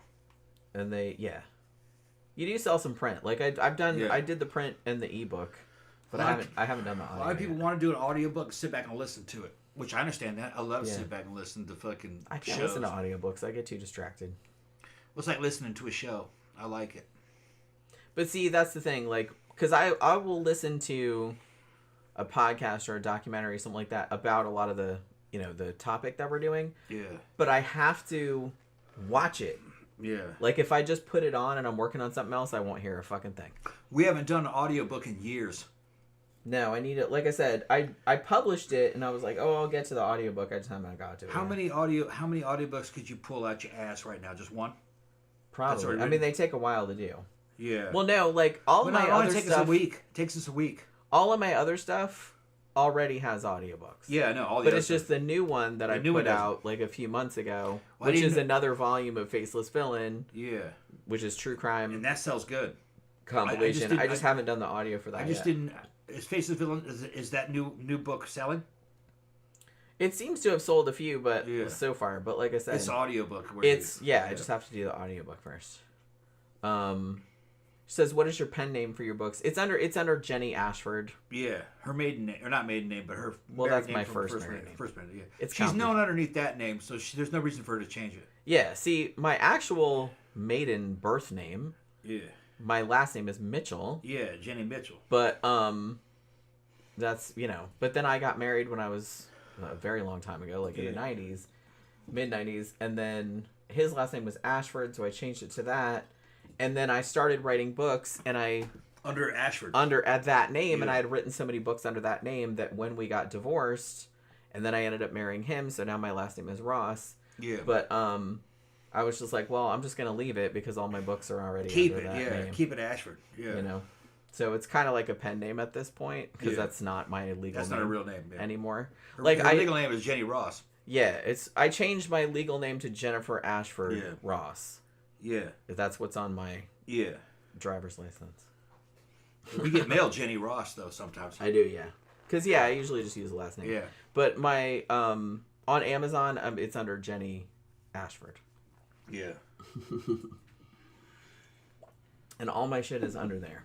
Like I said, the newest one is a true crime compilation. It's Unsolved Murders from the year 2000. Prior to that, I had done 3 volumes of Unsolved Murders, but I had done volume 1 was 1900 to 1950. And then it was, obviously it was 1949. 1959, I don't remember. But it was just kind of so there was 3 of them that was the 20th century. And then I was going to do another volume that was all the 2020 to 20 or 2000 to 2020. And then I was just kind of I had wrote the first 2 chapters and I was like, fuck, this is long. You know what I mean? So I said, why don't I just put these out a year at a time? Because I said, if I put this out as another 20-year book, it's going to be 4,000 pages long. You know what I mean? Because I had already written so much. Yeah. So I decided to put them out as slightly shorter books, but just concentrate on 1 year at a time instead of a 20-year block. So I thought that'd be better. It was less daunting, I guess. So I'm still working on the 2001 one, but I have to do the 2000 audiobook also. Got so much stuff I gotta do. Yeah. You know what I mean? What else? She's been so busy with corporate work. Yeah, that's why I just can't. I just can't get around to it. And by the time the weekend businesses comes, hire her to do advertising, so she's a hired gun. So she's busy a lot right now. And then when by we're the time not busy, that's when all these side projects happen. A lot of times, yeah. It's we got to get back to making money, and then we'll make something. And we did that for years. So I'm confident that me and Jen, like I said, we made some porn too for a little while. Yeah. While I was in between gigs. Yeah, we were doing that shit. Yeah. And I was like, okay. It was fun. It was fun. Just me and her. Yeah. Every now and then, I like doing that because it's fun. Yeah, it's just we didn't make a fuck ton of money, but it kind of kept us going. Yeah. While I was in between clients. We made most of our money's live streaming. Yeah. On StreamMate. Yeah. Yeah, for a while. Although, holy shit, that was boring as fuck. It's boring. You're waiting around for you somebody have to sit there for hours. Right, yeah. And then finally, somebody will come in and And what was funny is I was like, man, this is going to suck. I'm going to be sitting there as a third wheel. People are going to be like, man, get that dude out of here. No, I found out most of the dudes wanted to fucking see me. Yeah. A lot of the gay guys and bisexual guys are fucking, they were like, wow, how much you weigh? Well, you look great. Fucking, yeah, let's go, yeah. And then boom, next thing you know. Well, like I said, these were people. It tended to be fucking higher end, wealthy, bisexual guys in England. Yeah. There was a lot of them because they're fucking restricted and they were at work a lot of times. And they couldn't tell their wives they were married. They were always so nice and yeah, they're real nice and friendly and they want to talk, like, oh yeah, what's going on? I thought that I understand. Yeah, they're talking about personal issues. It's not so much about sex. It's more of they're trying to jerk off, but they want somebody to talk to. They want trying to talk too. Off, yeah. They want you to know about them, and they'll turn the camera on and fucking. When they turn the camera on, the motherfuckers are fucking young and jacked. A lot of fucking fitness guys. You know, fucking showing off. You know, yeah, man, you look great, dude. You know, fucking, thanks, man. You know, I kind of have more fun. We're having a threesome. Yeah, we're having a threesome. Yeah. It's a virtual threesome. Yeah, we had one guy that would come. Yeah, in. yeah. He actually paid a lot of money. He paid a lot of money. He would come. He'd keep coming back to do that. Yeah, he was a gym bro. He was a nice dude. Yeah, he was cool. But yeah, that was kind of our best client, honestly. Yeah. He just wanted to pretend he was having a threesome. He wanted to pretend he's having a threesome. Which I thought was yeah, he fucking doing push-ups and shit while he's jerking off. He's fucking crazy. Yeah. He was funny, man.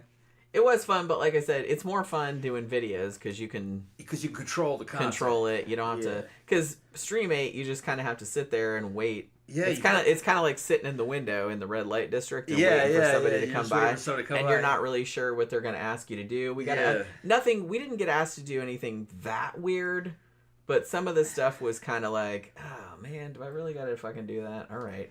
I mean, they're paying, so you got to do it. The weirdest shit that they had us do is for us to reenact this thing where I was like some fucking cult dude on a fucking island. Yeah, it was a whole. He had a whole. Girls. That was some weird shit.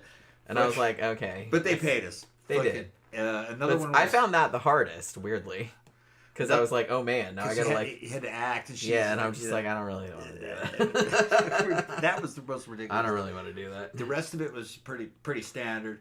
Fucking one of them was Jen smothering me by sitting on my face. That was funny. That was fun though. That was just funny. Yeah. Like I said, I don't mind doing that. That was probably the weirdest one. Other than but like I said, that's not really weird. It was just weird. Most dudes were like, put on a good show. Just show me what you got. Yeah, they weren't real specific. Like I said, the ones that were jerks were just like, they were very specific. Yeah. Just like, yeah, and they're like, oh.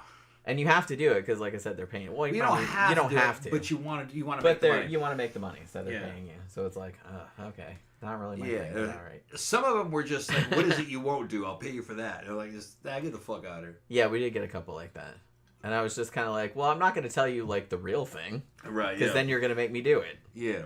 You know. Yeah. Oh yeah, like please don't pay me to like shit in someone's mouth or like or have them shit in my mouth or something. Yeah, like there was that, none of that to make you going do on. it. There was nothing. Nobody did that. Yeah, well, you're not allowed to do that on there anyway. Yeah. I mean, technically, there's a bunch of rules. People were doing shit like that anyway, but if they catch you doing shit that's supposedly not allowed, they'd ban you. I don't think they would. They might not. I don't think they really cared. It really did seem like a lot of people were skirting the rules. Yeah. In a lot of ways that I saw, but mostly in regards to nudity and like the nudity rules they had in the public area. Because like I said, when you're in the public area where no one's paying, they're just coming by in like your room and like seeing you. But that also technically, like you could be topless. Yeah. But you couldn't have nothing below the belt. Like you couldn't be doing anything. Everything was done in private. Like, if you wanted to see anything, you had to pay and go into, like, a private. Other people could come in with you and stuff if they paid you guys are wild, man. But yeah. Yeah. CC said you guys are easily a top 5. Is it top 5? Top 5. YouTube channel for the... Sorry, I'm blind to shit. YouTube channel for me. I'm so happy to learn more about you. Yeah, that's funny.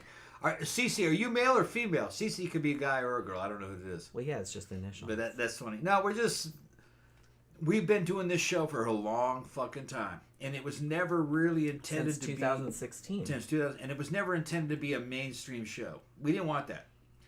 We wanted. I don't even know how to do that. Yeah, because we're not really mainstream. We wanted to have a show that was a kind of like a tight knit group of fucking regulars, and we were going to be kind of like online friends. Now we didn't care. We didn't. If you didn't like us, we didn't give a fuck. You could kick fucking rocks. There are other shows. We were only looking for people who kind of liked the shit that we did. That's all. I mean, I do kind of worry about it, but in a lot of ways, I'm just kind of like, man, if you like it, you can watch it. If you don't like it, you can fuck off. You know. Well, here's the thing. I got friends that have their own shows that are mainstream, and they're about the same size as us. So, you know what I mean? Like that. And you know what's weird? It's like there's a lot of YouTube shows that I like. Yeah. That have less than us. And like I'm surprised when I see that. Because Yeah. I'm like, wow, I like this so much. It's like, Yeah. and they don't even have Yeah. as many as we have, and I'm like, that's crazy. To me. That pretty ass Russian tour guide chick that I follow, right? Who you would think she would have a fucking million. Her show is barely the same size as ours, and her live streams are the same size as ours. Okay, so She makes a little bit more money yeah. because she's doing a live tour throughout the streets of Sure. fucking different Russian I could see towns. that. And they'll buy her a drink or they'll pay her way in, and you know what I mean. And she had the same thing. Regulars. She's seen our show. She wants to come fucking visit us one of these days. All right. She's awesome. You'd like her. She's good. She speaks good English and everything. We have met. We do have like one woman that we met through the show, but Tom was from the town that she's from. Yeah. And knew Sophie. knew some people in common. Yeah. Sophie's So she has actually come to visit us several times. a couple. Yeah. Yeah. 2 or 3 times. She's been a good friend of mine. Yeah. Sophie. Yeah. They talk all the time. When I was in high school in Detroit, in the Detroit area in Michigan, one of my best friends, his little sister, grew up with this girl. Yeah. Because I was just talking, and she was watching the show, and she's like, I know him. I know who she's talking about. Yeah. Fucking- and it turns out that And she fucking- was like, "Hey, she I was know you, friend. motherfucker." Yeah. So we had like friends in common Yeah. in the same area. And So then- from that same place. yeah, in and Michigan. she was like a little goth chick. Yeah. Sophie, she's been on the show. Yeah, she actually came on the show. She's been on the show a couple times. Because she's, like I said, she's come down and visited us a few times. Yeah, and we've had her on the show. She actually gave us that that thing back there. thing back there, She gave the us that. skull thing. And she gave us that. She gave us spot. that for a wedding present. Yeah, and she gave us that spot. when we got married. She gave you that fucking. Spot. Yeah, I have a huge like cardboard cutout, Of, like bigger than life size, It's like of size. Mirror Universe The, Spock Spock from the original series. from the original With the series. beard. Because she knows how much I love Spock. Yeah, He's yeah. my spirit animal. Yeah. So it's like she gave me that for my birthday one year, and I fucking Yeah. she sent it to me, and I just like, oh my Yeah. god. So I was like, we've- oh my god, this is one of the best gifts Yeah, ever. and we've had girls from fucking crazy girls from fucking England come fucking spend time with us and go back and fucking never fucking remember. I forgot what her name was. Yeah, what was that chick's name? Fucking. I don't know. That was years back. Fucking, Yeah, it was a long time ago. We were. I don't even think we were doing the show then, weren't we? Yeah, like I said, we've were been doing the show since 2016. Yeah. She know where she was. We've been doing the show a long time. Yeah, she was just some online friend. She's like, I want to come to Florida. Can I stay with you? I was like, yeah, you can come stay with us. Yeah, whatever. And then she stayed. I mean, as long as you're not a Yeah. total weirdo. Masood was her last name. Yeah. She got married later on. I can see her face, but Yeah. I can't. She was actually Pakistani. She's a Pakistani British chick. Yeah. And she married a British guy, white British guy later on. I'll Fucking- think of she it. was into Aisha. Aisha, yeah. She was, but she was in the Lolita goth scene. Yeah. So she was like a goth friendly type chick. Yeah. So she was. That's why, which will usually, as long as you're not a total weirdo, Yeah. Um, if you're in the scene, then we can deal with you. then we can kind of deal Yeah. with that because it's like we know what we're dealing with, Right. you know. Yeah. Cece says they're a guy, mid-20s, Okay. just yeah. love horror and true crime Okay, and yeah. conspiracies. All Well, right, you're yeah. in the right place then. Here, let's take some of this and help me drink this. Oh no. Yeah, drink half of that shit for me. Okay. Well, don't pour it on the floor. No, just half of it. I'm gonna go to the restroom. For this. Don't pour it on the floor. Yeah. But yeah, I have a whole ass other true crime channel. I don't post on there that much, probably like once a month or something, because those videos take a while to do. But I do have a blog, which is also called Crime Immemorial, and I put a new unsolved murder on there every day. So there's that. From all eras, like I for a while I was just doing 20th and 21st century, but lately I was like started to go back into like Victorian era stuff, like the Whitechapel murders and stuff. So there's like recently, so there's some articles on there about that I wrote. So yeah, I have a lot of shit going on. And like I said, I also have another YouTube channel called The Scare Salon, which I think it doesn't have that many subscribers. And I don't post on there all that often. Again, probably like once a month, maybe. But I tend to do longer form stuff and more old school. Like I said, I do book versus movie comparisons, which, like I said, I'm working on a Hell House one at the moment. I've been going through the Thriller series, like with Boris Karloff from the early 60s. kind of episode by episode. I'm doing Night Gallery from the 70s, and I also do a series over there called my top 5 favorite horror movies from every year since I was born. So I started with 1972, which was the year that I was born, and I'm back to, I think the last one I did was 1985, so I still have a long way to go, obviously. But eventually I'll get around to doing the 1986 one. Maybe next month I'll do it, but we'll see. But I also have a blog for that, and like, so there's like a ton of, if you like reading about horror, like reading about, you know, horror reviews and stuff like that, I have a lot of stuff on there. And it's like I said, it's usually super long. So if you're into like, because I'm very wordy, because I love horror and I'll just like talk about it all fucking day long if you let me. So you know what I mean? So a lot of them are like super long. Yeah, CC said I'm definitely going to look that up. Well, thank you. I hope you do. I hope you do. Okay, well, it's getting late. We can shut it down. It is. It's Yeah, almost we're almost done with it's this almost booze. 11 o'clock. Yeah. If you're hungry, I can get you something to eat. Yeah, I could eat something maybe. We'll see what I have down there. We'll look around. Yeah. See if we Unless get you some... want to go to McDonald's.